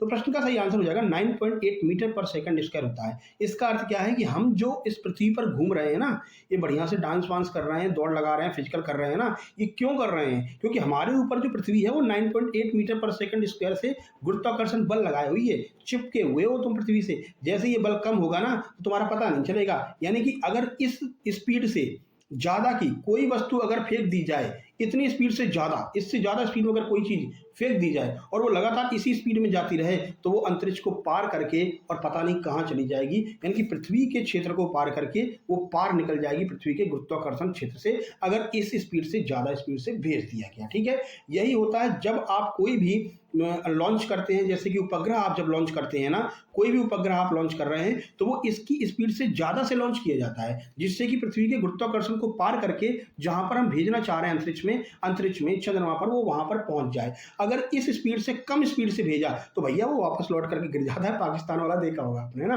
पाकिस्तान से एक उपग्रह छोड़ा गया, बढ़िया से जा रहा था, लेकिन वो स्पीड उनकी कम होगी। अब भाई पता नहीं कौन सा पेट्रोल डीजल या फिर जो भी दहन ईंधन था कौन सा लगा दिया या मिलावट कर दी, तो वो क्या है 9.8 मीटर पर सेकंड स्क्वायर से कम हो गया। और जैसे ही पृथ्वी के गुरुत्वाकर्षण बल को पार करने वाला था, स्पीड धीरे हो गई। धीरे होते ही पृथ्वी का चल नीचे थप्पड़ मारा और वो उपग्रह बेचारा रोता हुआ नीचे आकर के गिर गया वापस से पृथ्वी पर। ठीक है ना, तो इस स्पीड से ऊपर भेजोगे तभी पृथ्वी नहीं कुछ कर पाएगी। अगर इससे कम स्पीड से भेजा तो पृथ्वी ऊपर से थप्पड़ मार देगी और वापस नीचे आ जाना पड़ेगा। ठीक है, समझ में आ गई बात आपको? चलिए, ये रहा आपका 9.8 मीटर पर सेकंड स्क्वायर, ये रहा पूरा सॉल्यूशन। अब आगे बढ़ लेते हैं।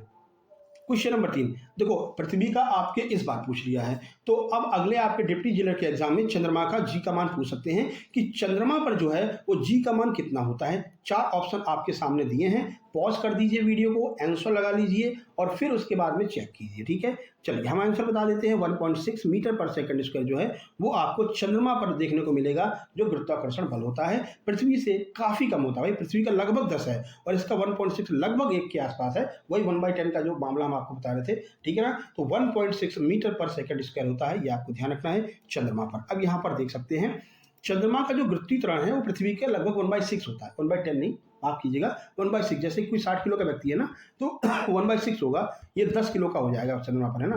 तो थोड़ा सा दिमाग से स्किप हो गया था, तो ध्यान रखना आप कि 1/10 ना होकर के 1/6 होता है। ठीक है, यहाँ का 60 किलो का व्यक्ति वहां पर 10 किलो का होगा, है ना।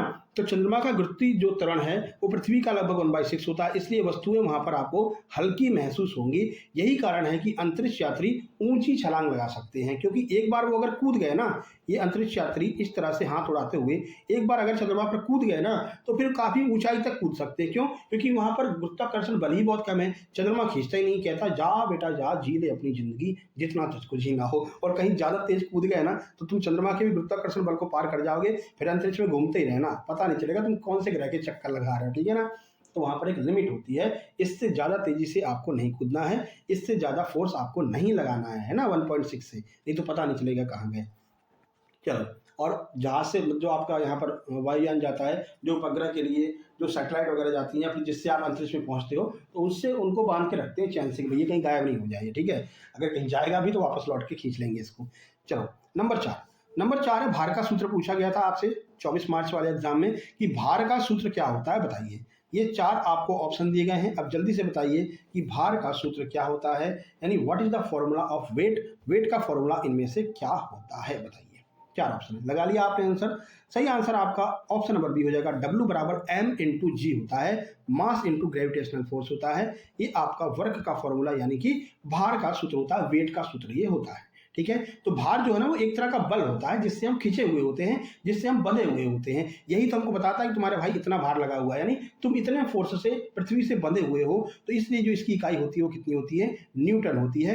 तो m बराबर 10 kg और g बराबर 9.8 हो तो जो हमारा वेट होगा वो 98 न्यूटन होगा, जो अभी ऊपर हमने आपको बताया था 98 जो न्यूटन होता है वो हमारा बल हो जाता है जब हम ऊपर चले जाते हैं। ठीक है, तो आपको ध्यान रखना है कि ये जो बल का फॉर्मूला होता है वो किससे बनता है, m/g से बनता है। द्रव्यमान में जब हम गुरुत्वाकर्षण बल का गुणा कर देते हैं तो हमको भार मिल जाता है, और ये भार जो होता है उसी फोर्स से हम पृथ्वी से बंधे होते हैं। इसीलिए जब आप मशीन पर खड़े होकर के चेक करते हो तो भैया कोई 70 किलो, कोई 85 किलो, कोई 80 किलो का होता है। उतने वेट से जो है ना, उतने बल से जो है आप वो पृथ्वी से जुड़े हुए हो, वही आपका फोर्स, वही आपका वेट होता है, वही आपका बल होता है। आगे बढ़ते हैं। ये लो भैया जनरेटर वाला बताइए, पूछ रहे हैं जनरेटर क्या बदलता है। जनरेटर आप शादी ब्याह में बहुत देखा होगा ना, लाइट लगाने के लिए जनरेटर का इस्तेमाल होता है। लाइट चलेगी, जनरेटर चालू कर दो, बताओ जनरेटर ऐसा क्या करता है कि भाई बिजली उत्पन्न हो जाती है, बताइए। तो ये तो कंफर्म है कि भाई वो कोई ऐसी ऊर्जा होगी जिसको विद्युत ऊर्जा में बदलता होगा, तो विद्युत ऊर्जा में बदलेगा, ये कंफर्म है। यानी कि लास्ट में आपको विद्युत देखने को मिलेगा।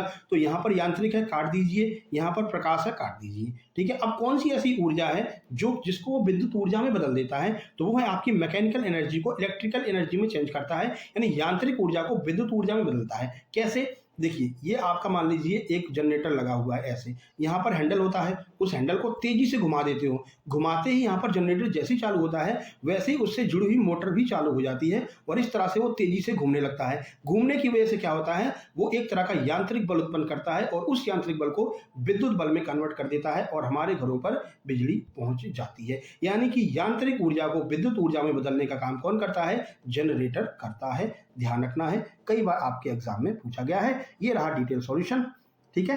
चलो नंबर 6 प्रश्न देखते हैं। मनुष्य में कितने क्रोमोसोम्स होते हैं? ये भी आपका ASI 24 मार्च का जो अभी एग्जाम हुआ हेड कांस्टेबल का, उसमें पूछा गया था कितने क्रोमोसोम्स होते हैं। लेकिन ध्यान रखना, इसमें बहुत जल्दी में लोगों ने क्या किया, 23 लगाकर चले आए और अभी भी बहुत सारे लोगों ने 23 लगाया होगा। भाई पूछ क्या रहा है, कितने होते हैं, काउंटिंग पूछ रहा है, जोड़े नहीं पूछ रहा है। भाई जोड़े में 23 होते हैं, लेकिन जब आपसे पूछे कि टोटल कितने होते हैं तो 23 इंटू 2 कर देना, 46 क्रोमोसोम मानव में पाए जाते हैं। ऑप्शन नंबर बी आपका सही आंसर होगा, 23 नहीं होगा। बहुत सारे लोग गलत करके आए थे, ठीक है।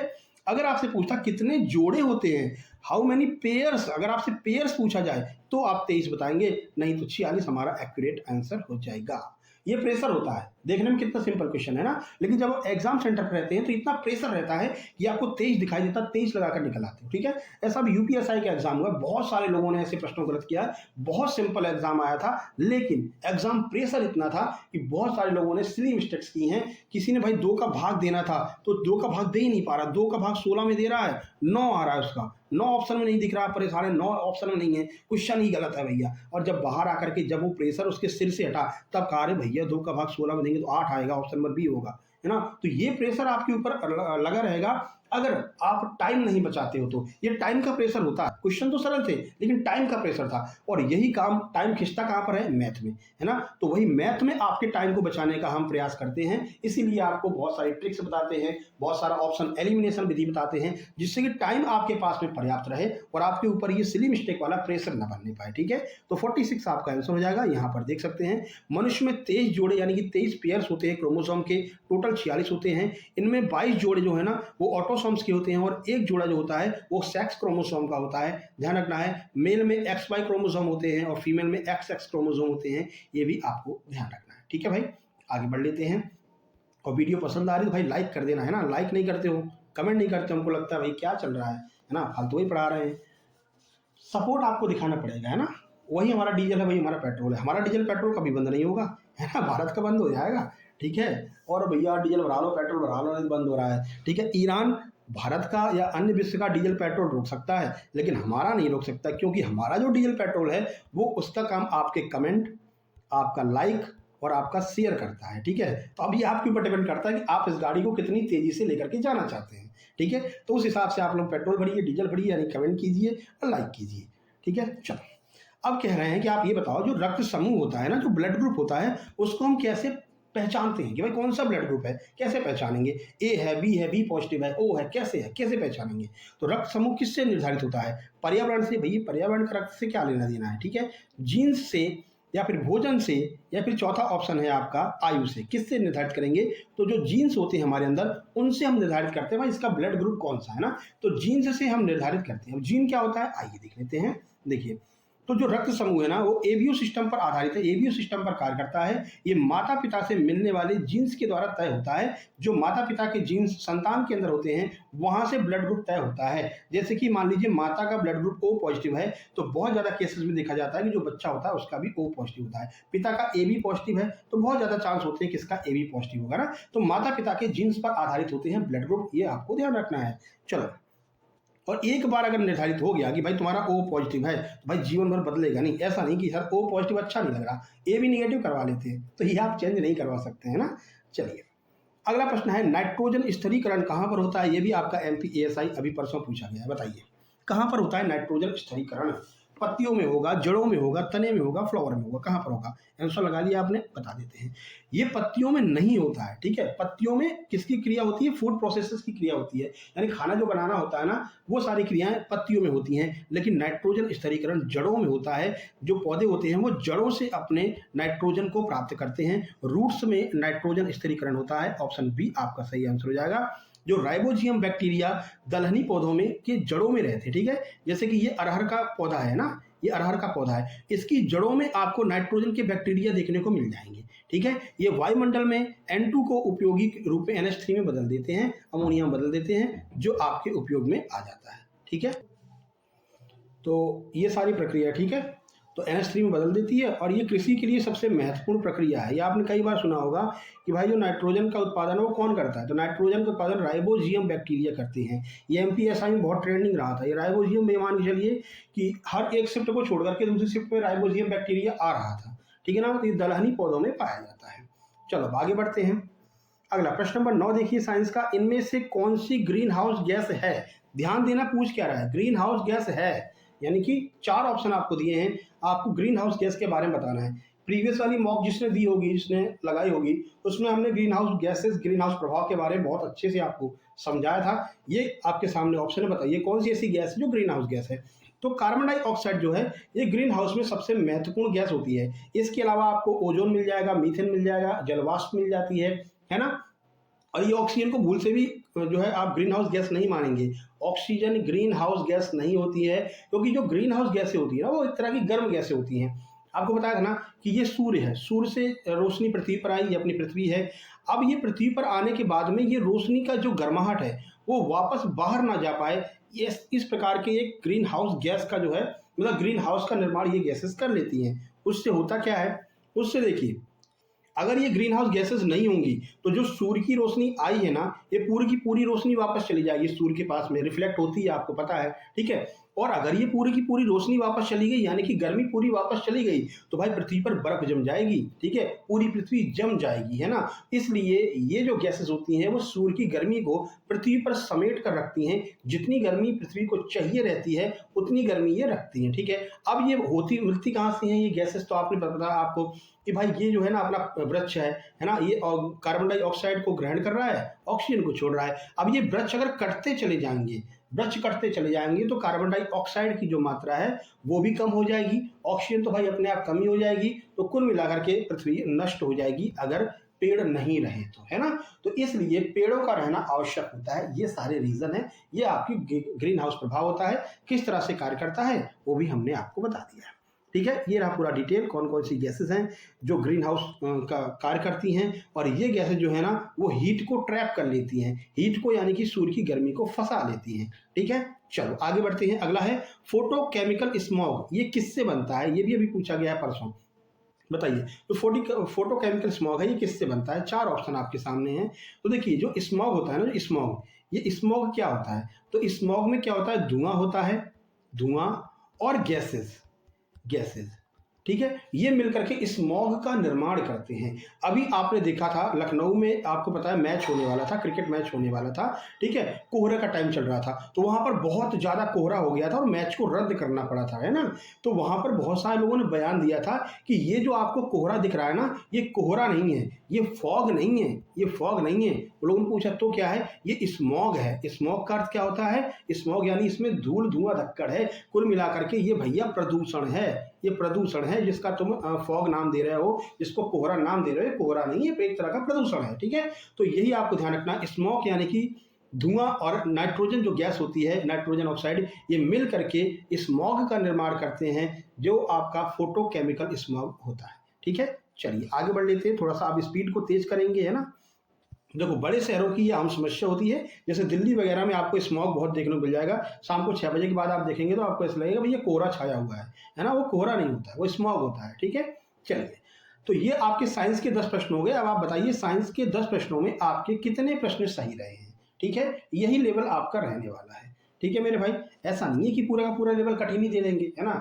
1-2 सब्जेक्ट कठिन करेंगे, 5 सब्जेक्ट है, 3 सरल, 2 कठिन, 1 मॉडरेट, ऐसे करके कॉम्बिनेशन बनाते हैं। चलो अब हम चलते हैं जीके जीएस पे, करंट अफेयर पे। और ये आपको सबसे ज्यादा प्रश्न मिलेंगे क्योंकि जीके जीएस के प्रश्न लोगों को याद रहते हैं। ठीक है, चलिए पहला प्रश्न, ये हमने एनालिसिस में भी करवाया है अपने। कह रहे हैं नागपुर हाईकोर्ट की स्थापना कब हुई थी? एग्जैक्ट डेट आपसे पूछी गई थी नागपुर हाईकोर्ट की। बताइए, 15 दिसंबर को, 2 जनवरी 1936 को, या फिर 2 ऑप्शन और हैं, 14 नवंबर को, 25 दिसंबर को। बताइए कब हुई थी नागपुर हाईकोर्ट की स्थापना? तो प्रश्न का सही आंसर हो जाएगा ऑप्शन नंबर बी, 2 जनवरी 1936 को नागपुर हाईकोर्ट की स्थापना हुई थी। अब इसके बारे में डिटेल बता देते हैं, क्योंकि देखो जीके जीएस आपकी नैया पार लगाएगी मेरे भाई। जितना डिटेल में आप पढ़ लेंगे उतना आपको फायदा मिलने वाला है। तो चलो जीके जीएस को अच्छे से पढ़ते हैं, थोड़ा समय लगेगा लेकिन क्लियर एकदम होता चलेगा। ठीक है, देखो नागपुर हाईकोर्ट की स्थापना 2 जनवरी 1936 को हुई थी।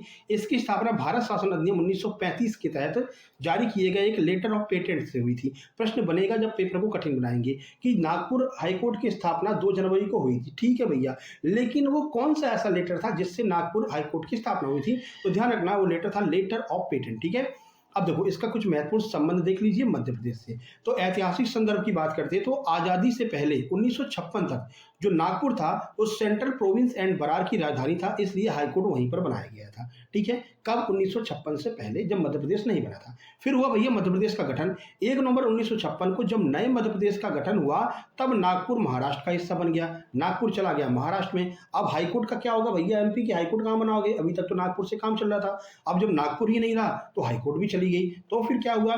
तो फिर स्थानांतरण किया गया। 1956 में मध्य प्रदेश की मुख्य पीठ को नागपुर से जबलपुर ट्रांसफर कर दिया गया, क्योंकि जबलपुर नजदीक था। ये भी एक रीजन है कि भोपाल मध्य प्रदेश की राजधानी है, फिर भी भोपाल में ना तो कोई हाईकोर्ट है ना उसकी कोई ब्रांचेज हैं। क्या रीजन है? तो भैया नागपुर से तुरंत ट्रांसफर करना था, जबलपुर नजदीक था तो जबलपुर ट्रांसफर कर दिया। दूसरी बात, जबलपुर बड़ा शहर भी था, है ना, उस टाइम भोपाल अपनी राजधानी भोपाल बनने वाली नहीं थी। ठीक है ना, उसकी एक अलग पूरी कहानी है, वो कभी आपको बताएंगे।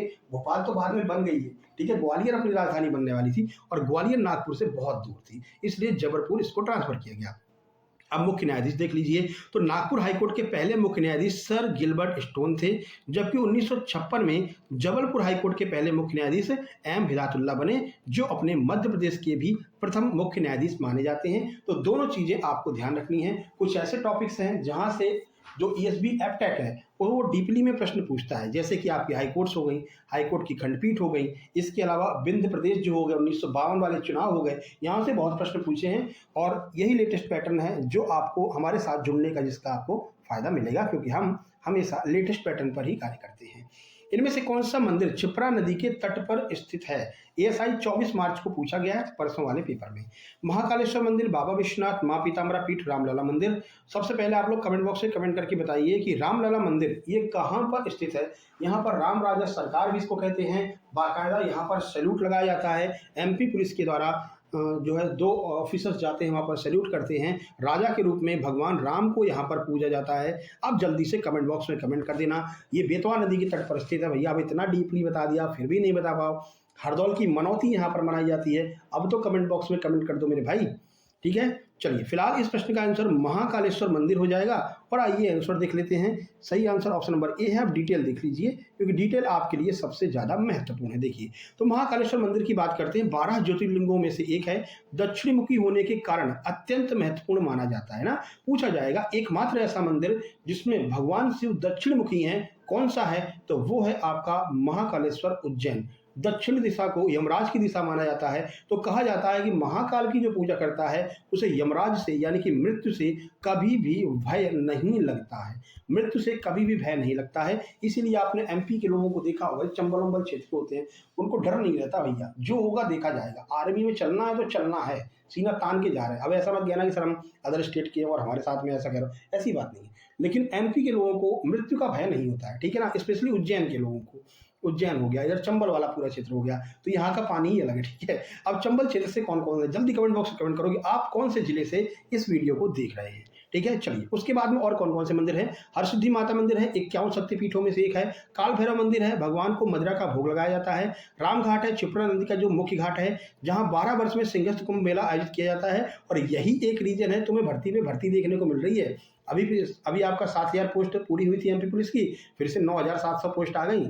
एमपीएसआई 500 पूरी हुई है, अभी एमपीएसआई 500 पूरी हुई, 500 फिर आ गई, ठीक है ना। अभी ये क्लर्कल कैडर की पूरी हुई है, हेड कांस्टेबल और एएसआई की, फिर से आपको एएसआई हेड कांस्टेबल की लगभग 1000 पोस्ट मिल जाएंगी, है ना। तो यही है, सिंहस्थ कुंभ भी एक ऐसा रीजन है कि इनको अब आवश्यकता पड़ रही है पुलिस बल की, तो आपकी भर्ती लगातार निकल रही है। संदीपनी आश्रम है, यहाँ भगवान श्री कृष्ण और सुदामा ने शिक्षा ग्रहण की थी। तो ये प्रश्न भी आपका पूछा गया है कई बार आपके एग्जाम में। मंगलनाथ मंदिर है, इसे पृथ्वी का केंद्र बिंदु माना जाता है और ये भी नदी के समीप स्थित है, ये भी आपको ध्यान रखना है। मंगल ग्रह की पूजा भी यहाँ पर की जाती है। हाँ ये देखो भैया, विंध्य प्रदेश बहुत पूछते हैं। विंध्य प्रदेश में पहले चुनाव 1952 में हुए थे। कुल कितनी सीटों पर ये चुनाव लड़ा गया था? ये एग्जैक्ट यही प्रश्न आपका एएसआई में पूछा गया अभी आपका परसों वाले एग्जाम में। बताइए 40, 60, 100, 250। सही आंसर हो जाएगा ऑप्शन नंबर बी। 60 सीटों पर चुनाव हुए थे, जिसमें से 40 सीटों को जीत करके कांग्रेस ने अपनी सरकार बनाई थी। अब चलिए इस चुनाव के बारे में पूरा डिटेल आपको बता देते हैं। ये देखिए, तो देखो भाई 1952 में, हालांकि इसके ऊपर हमें अलग से वीडियो बनाएंगे, बढ़िया से पूरा स्लाइड वाली वीडियो बनाएंगे, जिससे आपको हमेशा के लिए याद हो जाए, क्योंकि यहाँ से 2 नंबर हर शिफ्ट में पक्के रहते हैं, 101% रहते हैं। ठीक है ना। चलो, तो 1952 के मुख्य आंकड़े देख लेते हैं। कुल सीटें थी 60, एकल सदस्य सीट थी 36, जहां पर केवल एक विधायक चुना गया। द्विसदस्यीय सीट थी 12, जहां पर 2 विधायक चुने गए सामान्य और SC/ST से। कुल जो सदस्य संख्या थी वो थी 60, और बहुमत देखिए तो भारतीय राष्ट्रीय कांग्रेस ने 40 सीटें जीत करके स्पष्ट बहुमत प्राप्त किया। प्रथम मुख्यमंत्री इस चुनाव के बाद में शंभुनाथ शुक्ल जो है वो विंध्य प्रदेश के पहले निर्वाचित मुख्यमंत्री बने। यह भी आपको ध्यान रखना है। अभी एक प्रश्न और विंध्य प्रदेश का आएगा, उसको भी देख लेंगे। चलो अगला, गरीबी हटाओ का नारा कौन सी पंचवर्षीय योजना में दिया गया था? ये भी आपका प्रश्न पूछा गया है। तो 5वीं पंचवर्षीय योजना में गरीबी हटाओ नारा दिया गया था। आइए देख लेते हैं। देखो, नारे की घोषणा किसने की थी? इंदिरा गांधी ने यह नारा 1971 के आम चुनाव के दौरान दिया था। योजना में क्या क्या शामिल था? तो आधिकारिक तौर पर इसे 5वीं पंचवर्षीय योजना 1974-78 का मुख्य लक्ष्य के रूप में शामिल किया गया था कि भैया इस पंचवर्षीय योजना में हम गरीबी को पूरी तरह हटा देंगे, क्योंकि चुनाव भी था उस टाइम पर।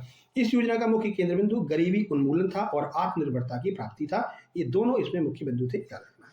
चलो अगला, मध्य प्रदेश में बोधि महोत्सव 2024 का है या फिर 2025? 24 वाला आपसे पूछा गया है, 25 वाला आपको ध्यान रखना है। ठीक है, 24 वाला भी पूछा गया था और 25 का आपको ध्यान रखना है। तो दोनों जो हुए थे ना, वो आपके यहीं पर हुए थे। कहाँ पर? हाँ, ये। और देखो, आपको ये तो पता रहता है कि भाई सांची में ये जो आयोजन होता है इस उत्सव का, पर ऑप्शन में कहीं आपको सांची दिखाई नहीं देगा। अब तुम्हारे दिमाग पे प्रेशर है किसका? एग्जाम का। ठीक है, तुम ढूंढ रहे हो सांची, सांची तुमको मिला नहीं। अब क्या करोगे? अब तुम्हारा जो निगाह है ना वो रायसेन पर जाएगी नहीं। कहोगे भैया इंदौर, ग्वालियर, उज्जैन क्या नजदीक होगा? अरे भैया उज्जैन लगा देते, उज्जैन लगा के निकल जाओगे। ठीक है ना। लेकिन ध्यान रखना, ऐसे टाइम पर आपको दिमाग को थोड़ा सा ठंडा रखना है। रायसेन में सांची स्थित है। ठीक है, भीमबेटका भी रायसेन जिले में मानी जाती है। तो यहाँ पर आपका answer option number D Raisen हो जाएगा। ठीक है मेरे भाई, ये रहा पूरा सॉल्यूशन। आराम से आप लोग देख लीजिए, बढ़िया से आपको 2025 वाला करवा देते हैं। देखिए, तो ये महोत्सव हर साल नवंबर के अंतिम सप्ताह के दौरान मनाया जाता है। नवंबर के अंतिम सप्ताह में 2025 में भी ये परंपरा के अनुसार भगवान बुद्ध के शिष्यों अरहत, सारिपुत्र और महामोगलयान के पवित्र अस्थि अवशेषों को आम जनता और बौद्ध भिक्षुओं के दर्शन के लिए चैत्यगिरी विहार के बाहर निकाला गया था। इसमें होता यह है कि भगवान बुद्ध के 2 जो है शिष्य थे, जिनकी अस्थियां यहाँ पर रखी हुई हैं, अरहत, सारिपुत्र और महामोगलयान। इनकी अस्थियों को निकाला जाता है और इस दौरान और लोगों को दिखाया जाता है। तो ये 29 और 30 नवंबर 2025 को आयोजन इसका किया गया था। अगला आयोजन 29 और 30 नवंबर 2026 में होगा। अंतर्राष्ट्रीय भागीदारी कौन कौन इसमें आता है? तो श्रीलंका, वियतनाम, थाईलैंड और जापान के देशों के जो प्रतिनिधित्व होते हैं वो लोग इसमें भाग लेते हैं। इसमें सांस्कृतिक कार्यक्रम होता है। बौद्ध धर्म की शिक्षाओं और शांति के संदेशों पर आधारित विभिन्न शांति कार्यक्रम भी यहाँ पर आयोजित किए जाते हैं। चलो नर्मदा, अगला है देखो, नर्मदा नदी से पूछा है कि मां नर्मदा नदी पर कौन सा हाइड्रो इलेक्ट्रिसिटी प्रोजेक्ट स्थित है? देखो, ये भी एक टॉपिक रहा है जो आपका एप्टेक है। एप्टेक ने इसको भी कंफर्म किया है। यहाँ से भी बहुत प्रश्न पूछे गए हैं। कांस्टेबल में उठाकर देखोगे तो आपसे विद्युत परियोजनाएं, अब देखो हमने जो एमपी पुलिस कांस्टेबल के नोट्स तैयार किए थे 2024 की जो भर्ती थी, उसमें आप जाकर के देखना, वहाँ पर हमने अलग से ये पूरे पढ़ाए हैं अलग से।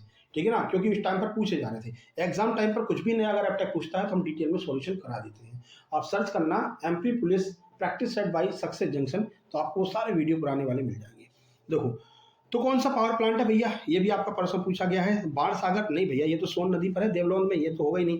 राप्ती सागर, ये तो यहाँ एमपी यूपी में है ही नहीं, कोई नहीं तो हटा ही दो। इंदिरा सागर परियोजना जो है वो नर्मदा नदी पर स्थित है, जो कि अपने एमपी में है, पुनासा में। ठीक है, और एक और है सरदार सरोवर, जो अपने गुजरात में स्थित है।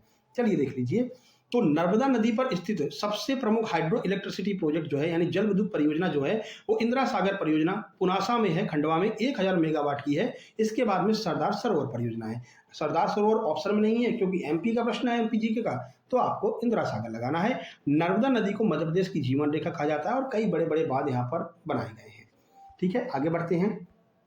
नेशनल इमरजेंसी, इसका वर्णन भारतीय संविधान में कहां पर देखने को मिलता है, कौन से आर्टिकल में देखने को मिलता है? सीधा आंसर आपका हो जाएगा आर्टिकल 352 में नेशनल इमरजेंसी देखने को मिलता है। एमपीएसआई 24 मार्च में पूछा गया है। चलिए आपको बाकी के तीनों इमरजेंसी पूरी की पूरी पढ़ा देते हैं। देखिए, तो भारतीय संविधान में नेशनल इमरजेंसी यानी राष्ट्रीय आपातकाल का वर्णन अनुच्छेद 352 में किया गया है। आपातकालीन प्रावधानों को 3 प्रमुख श्रेणियों में बांटा गया है। संविधान के भाग 18 में दिए गए हैं, ये भी आपको ध्यान रखना है। ठीक है, सबसे पहला आता है राष्ट्रीय आपातकाल जो 352 में है। युद्ध, बाहरी आक्रमण और सशस्त्र विद्रोह के आधार पर इसको लगाया जाता है। उसके बाद है राष्ट्रपति शासन, ये आर्टिकल 356 में है। तो संवैधानिक तंत्र अगर विफल हो जाए तो इसका जो है इसको मतलब इसको लगाया जाता है। इसके बाद में है आपका वित्तीय आपातकाल, ये अभी तक कभी भी नहीं लगा है, आर्टिकल 360 में दिया गया है। और अच्छी बात है भैया, लगना भी नहीं चाहिए। वित्तीय आपातकाल का अर्थ है कि जब आपका देश पूरी तरह से पैसों के संकट में घिर जाए, मंदी आ जाए, तब ये वित्तीय आपातकाल लगता है। अभी तक कभी भी नहीं लगा है। ये भी कई बार पूछा गया कौन सा ऐसा आपातकाल है जो भारत में कभी नहीं लगा है, तो आर्टिकल 360 वित्तीय आपातकाल, फाइनेंशियल इमरजेंसी अभी तक कभी भी नहीं लगी है। चलो, धुआंधार जलप्रपात भैया कौन सी नदी पर है? अब ये तुम खुद बताओगे कमेंट बॉक्स में कमेंट करके, हम नहीं बताएंगे। ये भी नहीं बता पाए तो बेकार है भैया। ठीक है, तो नर्मदा नदी पर जो है ये धुआंधार जलप्रपात बनता है अपना। देखिए जबलपुर में, तो मध्य प्रदेश के जबलपुर जिले के भेड़ाघाट में ये जलप्रपात स्थित है। राज्य का सबसे प्रसिद्ध पर्यटन स्थल है। देखो नाम का कारण क्या है, तो यहाँ पर जो नर्मदा नदी का पानी गिरता है ना, तो ये धुएं का रूप बना लेता है। इतना इसमें से मतलब इतनी तेजी से गिरता है कि ऐसे धुआं सा उड़ने लगता है व्हाइट कलर का, इसलिए इसे धुआंधार जलप्रपात कहते हैं। ठीक है, संगमरमर की चट्टानें हैं, तो जलप्रपात सफेद संगमरमर की ऊंची चट्टानों के बीच में बहता है जो इसकी सुंदरता को और बढ़ा देता है। अभी हम तो कुछ दिन पहले गए भी थे यहाँ घूमने के लिए। अच्छा, जबलपुर से कौन कौन देख रहा है बताइए जल्दी से कमेंट बॉक्स में कमेंट कीजिए, सर हम जबलपुर से देख रहे हैं। अपने अपने जिले का नाम तो कमेंट कर ही दो भैया, कुछ नहीं तो इतना तो कर सकते हो। ठीक है ना, ऊंचाई इसकी 30 मीटर है, लगभग 98 फीट है। आगे बढ़ते हैं। एलिफेंटा की गुफाएं पूछी हैं भैया कहाँ पर है, तो सबको पता है एलिफेंटा की गुफाएं महाराष्ट्र राज्य में स्थित है। ये आपको ध्यान रखना है, थोड़ा सा डिटेल देख लीजिए। तो ये गुफाएं मुंबई के पास धारापुरी द्वीप पर स्थित हैं, जो गेटवे ऑफ इंडिया से 10 से 12 किलोमीटर की दूरी पर समुद्र के बीचों बीच में है। एलिफेंटा की गुफाओं से जुड़े कुछ महत्वपूर्ण तथ्य देख लीजिए। देखो ये धर्म से यहाँ पर बहुत पूछा गया, कौन सी धर्म की गुफाएं हैं, क्या कैसे हैं। एलिफेंटा भी बहुत पूछता है अब तक। ठीक है, देखो बोर तो नहीं हो रहा है मेरे भाई, है ना, क्योंकि क्लासेस लंबी चलने वाली है भाई। अब मॉक टेस्ट नंबर 4 है और ये एकदम लेटेस्ट मॉक टेस्ट है, क्योंकि अभी लेटेस्ट के प्रश्न करा रहे हैं, तो हमने चाहा कि इसको आप डिटेल में कर लीजिए, है ना, क्योंकि लेटेस्ट प्रश्न है तो यहाँ से प्रश्न आपके एग्जाम में बनेंगे। तो देखिए ये गुफाएं मुख्य रूप से भगवान शिव को समर्पित हैं, हालांकि कुछ आपको बौद्ध धर्म की भी यहाँ पर अवशेष मिल जाएंगे। यहाँ पर सबसे प्रसिद्ध मूर्ति त्रिमूर्ति है। ठीक है, शिव के 3 रूप रचयिता, रक्षक और संहारक यहाँ पर मिलेंगे। यूनेस्को ने इसको 1987 में अपनी विश्व धरोहर सूची में शामिल किया है, ध्यान रखना है। माना जाता है कि इसका निर्माण 5वीं से 8वीं शताब्दी के दौरान राष्ट्रकूट और अन्य शासकों के काल में हुआ था, ध्यान रखना है। चलो फिर से विंध्य प्रदेश आ गया भैया। विंध्य प्रदेश के पहले विधानसभा अध्यक्ष कौन बने थे, ये आपका प्रश्न पूछा गया, बताओ भैया। विंध्य प्रदेश एकदम फेवरेट टॉपिक है एप्टेक का। तो रविशंकर शुक्ल, श्रीनिवास तिवारी, पंडित शंभुनाथ या फिर नरेंद्र सिंह तोमर जी। सही आंसर हो जाएगा आपका श्री श्रीनिवास तिवारी जी प्रथम विधानसभा अध्यक्ष थे। अच्छा, वर्तमान विधानसभा अध्यक्ष कौन है बताइए। तो अपने वर्तमान जो विधानसभा अध्यक्ष हैं वो हैं श्री नरेंद्र सिंह तोमर। करंट सीरीज जो हमने चालू की है, एक दिन के गैप पर एक दिन करंट सीरीज की वीडियो आती है, अगले दिन आपकी मॉक टेस्ट आती है, उसके बाद प्रैक्टिस सेट आता है ना। ये 3 आपके पैरेलल चल रहे हैं, अच्छे तरीके से हम तैयारी कर रहे हैं MP deputy jailer, forest guard और जेल पेरी की। ठीक है ना, तो कल आपकी करंट सीरीज में अगला टॉपिक आने वाला है। इससे पहले हमने एक टॉपिक कराया था जिसमें हमने मध्य प्रदेश का मंत्रिमंडल पूरा आपको समझाया था डिटेल में, और जो है माइंड मैप भी बना करके बताया था, क्विक रिवीजन नोट्स भी आपको दिए थे। तो वहां पर हमने बताया था कि वर्तमान में श्री नरेंद्र सिंह तोमर जी जो हैं वो वर्तमान में विधानसभा अध्यक्ष हैं अपने। ठीक है, उस टाइम पर कौन थे, श्री श्रीनिवास तिवारी जो है वो विंध्य प्रदेश के विधानसभा अध्यक्ष थे। चलो देखो ये पूरा आप देख लेते हैं। जो विंध्य प्रदेश का गठन 1948 में हुआ था, 1952 में पहली बार विधानसभा चुनाव हो गए। अध्यक्ष कौन थे, श्री श्रीनिवास तिवारी इसके अध्यक्ष थे। प्रथम मुख्यमंत्री कौन थे, पंडित शंभुनाथ शुक्ल जो हैं, शंभुनाथ शुक्ल प्रथम मुख्यमंत्री थे। 1 नवंबर 1956 को राज्य पुनर्गठन के समय विंध्य प्रदेश को मध्य प्रदेश राज्य में मिला दिया गया था। ठीक है, ये आपको ध्यान रखना है। आगे बढ़ लेते भैया। अब हम शुरुआत करते हैं इंग्लिश की। उससे पहले आप बता दीजिए कि जी के जीएस में 10 में से कितने प्रश्न आपके सही हुए हैं, जल्दी से बता दीजिए। हम बढ़ते हैं आगे इंग्लिश की ओर। देखो इंग्लिश भी अच्छे लेवल की है ना, ऐसा ही आपके एग्जाम में मिलेगा। कह रहे हैं choose the correct error free sentence. Error free का मतलब है कि ऐसा कौन सा सेंटेंस है इसमें जिसमें कोई भी गलती नहीं है, ये आपको फाइंड आउट करना है। 4 सेंटेंस आपके सामने दिए गए हैं, पहले आप आंसर लगा लीजिए, फिर हम बताएंगे, फिर ये एरर फ्री क्यों है वो आपको बताएंगे, और क्या नियम इसमें लग रहा है वो भी आपको बताएंगे। चलिए देख लीजिए। Each of the boys has done his work, each of the boys have done his work, each of the boys has done their work, या फिर each of the boys have done their work. क्या होगा इसका answer? चलिए देख लेते हैं। सही आंसर ऑप्शन नंबर बी हो जाएगा, each of the boys has. अब देखो इसमें होता क्या है कि ईच ऑफ के साथ में ना जो आपकी नाउन होगी वो तो प्लूरल रहेगी, यानी कि बहुवचन रहेगी, लेकिन इसके साथ में जो सहायक क्रिया लगेगी वो हमेशा सिंगुलर लगेगी। इससे शायद मॉक टेस्ट नंबर 1 में या फिर प्रैक्टिस सेट नंबर 2 में, इंग्लिश के प्रैक्टिस सेट नंबर 2 में आपको हमने बताया था, ये नियम बता चुके हैं कि ईच ऑफ के साथ में जो नाउन होता है वो प्लूरल होता है, सहायक क्रिया सिंगुलर लगती है, इसलिए आपका ऑप्शन भी सही हो जाएगा। सॉल्यूशन देख लीजिए, ईच ऑफ के साथ में हमेशा सिंगुलर सब्जेक्ट होता है, इसलिए इसके साथ में हमेशा हैज लगेगा। ठीक है, चलिए आगे बढ़ लेते हैं। देखो इसका प्रोनाउन जो है ना वो भी सिंगुलर होना चाहिए, यानी कि हिज वर्क होगा। ठीक है, तो ये ध्यान रखना, आपको नाउन आपको इसको प्लूरल मिल जाएगी, बॉयज मिल जाएगा, लेकिन यहाँ पर हिज वर्क का प्रयोग किया जाएगा। चलो आगे बढ़ लेते हैं और अगला देखते हैं। देखिए क्वेश्चन नंबर 2, क्वेश्चन नंबर 2 ये है आपके सामने, कह रहे फिल इन द ब्लैंक, यानी कि खाली स्थान को भरिए। बताइए, hardly had he reach the station dash the train left, जैसे ही वो स्टेशन पर पहुंचा ट्रेन जा चुकी थी। तो इसका एक नियम है, हार्डली और स्कैर्सली के साथ में हमेशा वैन का प्रयोग किया जाता है। ठीक है, तो यहाँ पर आप आराम से लगा दीजिए, hardly he has reach the station when the train left, यानी कि जैसे ही वो स्टेशन पहुंचा ट्रेन जा चुकी थी। तो हार्डली स्कैर्सली, जो स्कैर्सली होता है इसके स्ट्रक्चर में ही फिट होता है। हार्डली के साथ में हम वैन का प्रयोग करते हैं और नो सूनर के साथ में देन का प्रयोग करते हैं, और ये वाले देन का प्रयोग करते हैं ए वाले का, ये भी आपको ध्यान रखना है। हालांकि अभी क्वेश्चन आगे आपको देखने को मिलेगा। देखिए, और देन का प्रयोग हमेशा नो सूनर के साथ में करते हैं। चलो ये रहा अगला प्रश्न आपका, choose the correct synonym of obsolete. Obsolete का करेक्ट सिनोनिम आपको बताना है। सिनोनिम का अर्थ होता है समानार्थी, ऑब्सोलेट का अर्थ होता है जो पुराना हो गया हो, यानी कि बहुत पुरानी चीज, कोई चीज होती है, पुरानी प्रथा होती है, उसको हम ऑब्सोलेट कहते हैं। बताइए इसमें कौन सा सिनोनिम है? मॉडर्न तो बिल्कुल भैया नया नया होता है, यूजफुल भी एकदम अगर यूज करोगे तो नया हो जाएगा, एक्टिव भी इसका सिनोनिम मतलब एंटोनिम होता है। सिनोनिम पूछा है तो कौन सा ऐसा ऑप्शन है जो आउटडेटेड हो जाता है, यानी आउटडेटेड का अर्थ होता है पुराना और ऑब्सोलेट का भी अर्थ होता है पुराना, तो सिनोनिम इसका हो जाएगा आउटडेटेड। ठीक है, ये रहा आपका आंसर। ऑब्सोलेट का अर्थ होता है जो अब प्रयोग में नहीं है, और इसका सिनोनिम हो जाएगा पुराने यानी अप्रचलित, यानी कि आउटडेटेड। ये रहा चौथा प्रश्न। बताइए, identify the correct passive voice. Passive voice आपको बताना, इसकी ट्रिक हमने आपको बताई थी कि क्या इसमें ट्रिक लगा सकते हैं। बताइए कौन सा ऐसा है जो बिल्कुल सही लिखा हुआ है। बताइए, the work they will complete the work soon, यानी कि वो लोग जल्दी ही अपना काम खत्म कर लेंगे। ये एक्टिव में दिया है, इसको आपको पैसिव में बदलना है।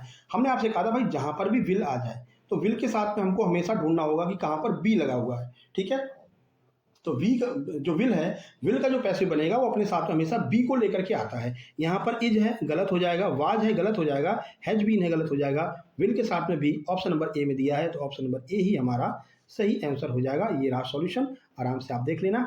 आगे बढ़ते हैं, अगला कह रहा है choose the correct antonym of scarce.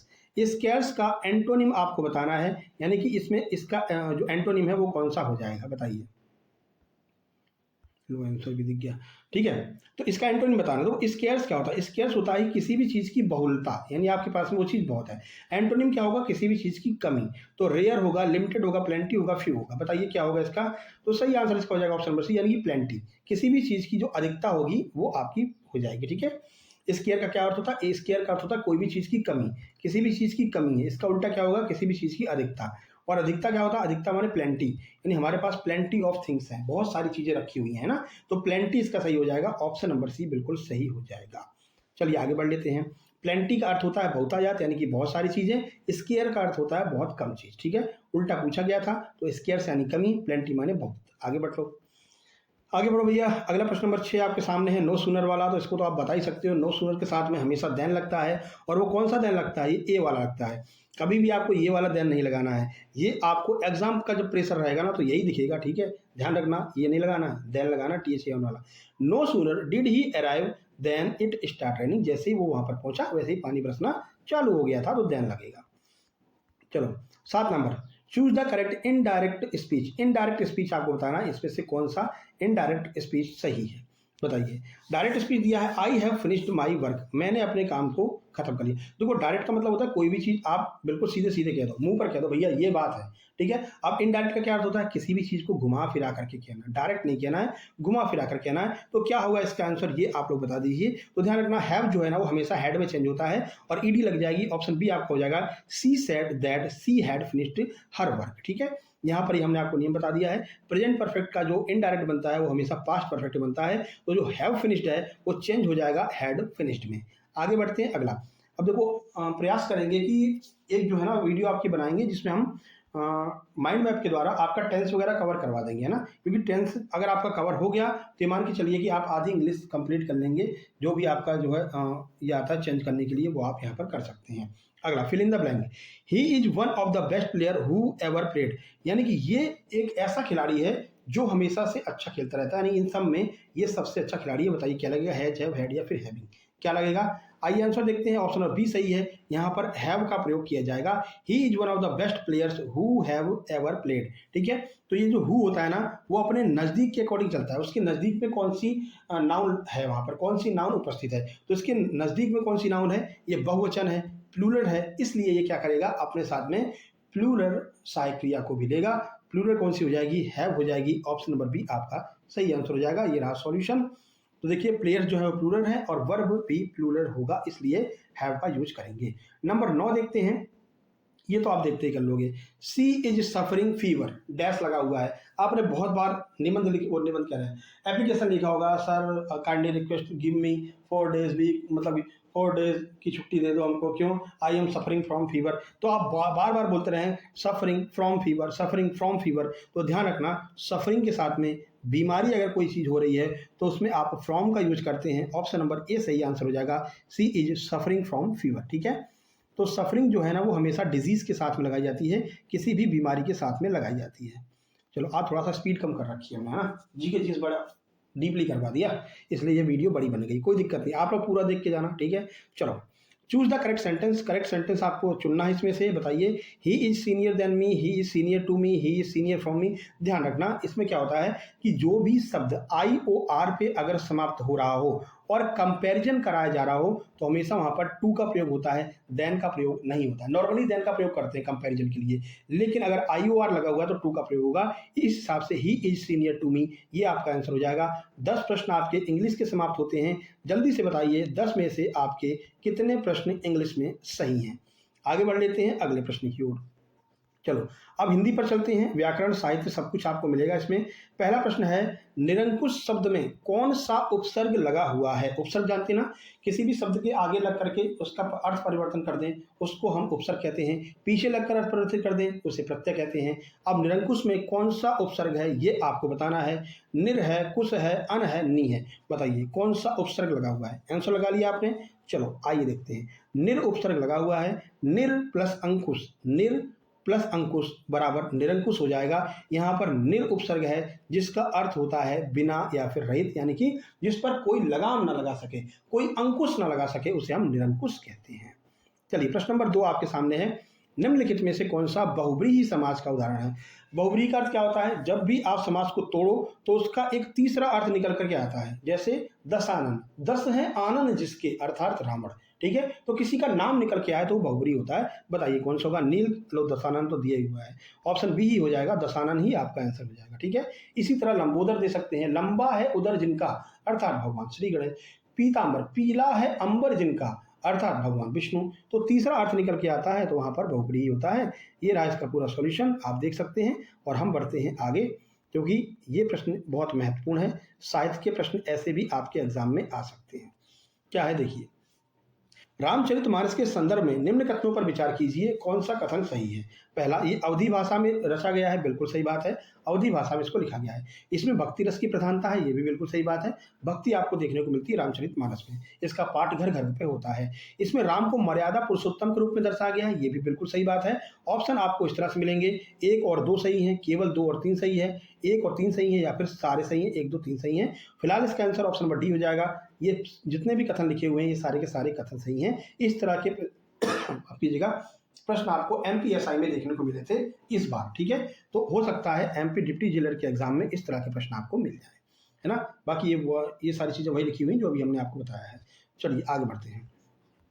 चलो प्रश्न नंबर 4 है, वो इतना थक गया है कि वो इतना थक गया कि चल नहीं सका। ये कौन सा वाक्य है बताइए? सरल वाक्य है, मिश्र वाक्य है, साधारण वाक्य है या फिर संयुक्त वाक्य है? तो जहां पर भी आपको का, की लगा हुआ मिल जाए तो समझ लीजिए यहाँ पर कौन सा है, ये आपका मिश्र वाक्य का उदाहरण होता है।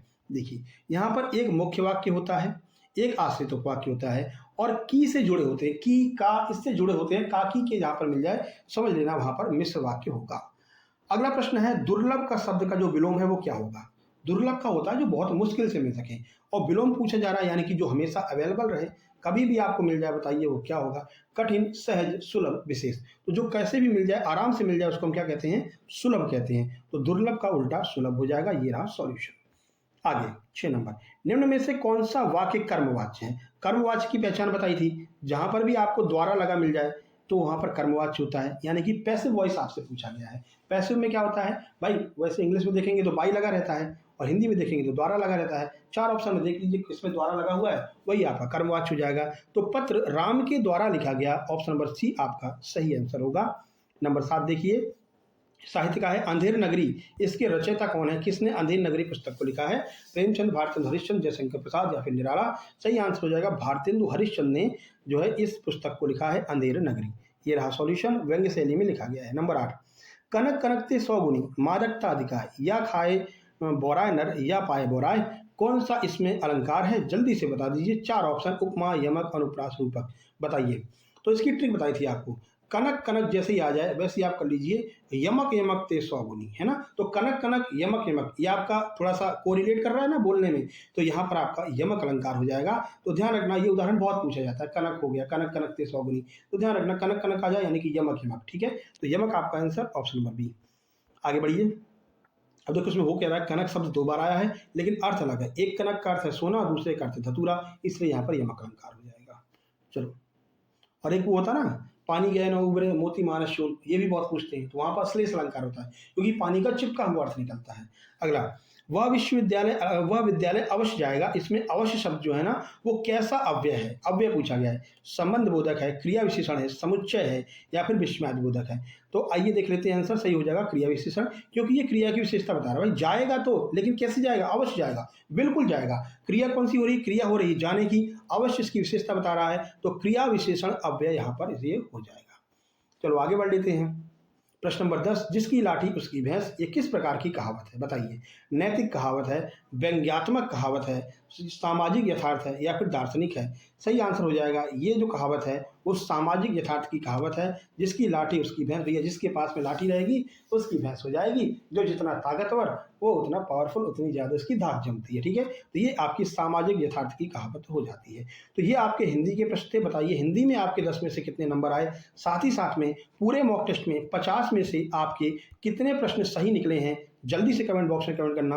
और ये आप देख सकते हैं जिन लोगों ने हमारे एमपी पुलिस के नोट्स लिए थे उन लोगों ने किस तरह से एग्जाम को अच्छे से क्वालिफाई किया। ये आप देख सकते हैं एमपी पुलिस का नोट्स इन्होंने लिया था, 85 नंबर इनके एमपी पुलिस में। एमपी पुलिस का पेपर अच्छे लेवल का आया था, एपटेक ने एमपी पुलिस का पहली बार पेपर कराया था, अच्छा पेपर कराया था, फिर भी इनके 85 नंबर आए थे। धन्यवाद सर, एमपी तो पूरी की पूरी फंसी थी और इन्होंने अपना जो है स्क्रीन शॉट भी हमारे साथ शेयर किया है। यहाँ पर देख सकते हैं सर आपके नोट्स बहुत हेल्पफुल रहे एसआई और कांस्टेबल दोनों एग्जाम में, और दोनों एग्जाम इनका क्वालिफाई हो गया। ठीक है, इसके बाद इनके 81 नंबर आए थे एमपी पुलिस में, इन्होंने भी हमारे नोट्स लिए थे। तो ऐसे आप भी अपने स्क्रीनशॉट भेज रहे होंगे, सर मेरा भी सिलेक्शन हो गया, सर मेरा भी फिजिकल निकल गया, मेरे भी वर्दी लग गई है, सर आपने बहुत हेल्प की। तो इस तरह से आप भी कर रहे होंगे, इसलिए आप इस जो ग्रुप है उसको ज्वाइन कर लीजिए, नोट्स लेकर के ग्रुप को ज्वाइन कर सकते हैं। ठीक है, ये व्हाट्सअप नंबर है जिस पर आप मैसेज करके व्हाट्सअप करके नोट्स प्राप्त कर लेंगे, और नोट्स प्राप्त करते ही आपको ग्रुप की लिंक मिल जाएगी, क्लिक करके ज्वाइन कर लेंगे। और ये हमारे नोट्स इसलिए भी महत्वपूर्ण है क्योंकि यहाँ पर हम सुपर रिवीजन नोट्स भी देते हैं हर सब्जेक्ट के, यानी एक पेज में ही आपका पूरा रिवीजन हो जाएगा। जैसे अगर टेंस का रिवीजन करेंगे तो टेंस का आपको एक ही पेज में पूरा टेंस का पूरे नियम वगैरह मिल जाएंगे जो इंपॉर्टेंट होंगे। तो बढ़िया से आप एग्जाम टाइम पर रिवीजन कर सकते हैं, एग्जाम सेंटर के बाहर भी रिवीजन कर सकते हैं। ठीक है ना, तो ये विशेषता है। चलिए फिर मिलते हैं नेक्स्ट वीडियो में। कल आपकी करंट सीरीज की अगली वीडियो आएगी, अब देखते हैं कल क्या लेकर के आते हैं ना। उसमें हम एमपी और इंडिया दोनों की करंट अफेयर को साथ साथ में कवर कर रहे हैं। ठीक है, तो मिलते हैं नेक्स्ट वीडियो में। 4 प्रैक्टिस सेट आपके करवा दिए सभी सब्जेक्ट के, 4 मॉक टेस्ट करवा दिए। ठीक है, और बाकी अपनी करंट सीरीज वाली वीडियो चली रही है, तो पूरी तरह से हम तैयार हैं। कभी भी एग्जाम हो जाए कोई दिक्कत नहीं है, जितना लेट होगा उतना आप परिपक्व होते चले जाएंगे, सिलेक्शन की ओर कदम बढ़ाते चले जाएंगे। चलिए मिलते हैं नेक्स्ट वीडियो में, तब तक के लिए नमस्कार, धन्यवाद। वीडियो को लाइक चैनल को सब्सक्राइब और शेयर भी कर देना। Thank you.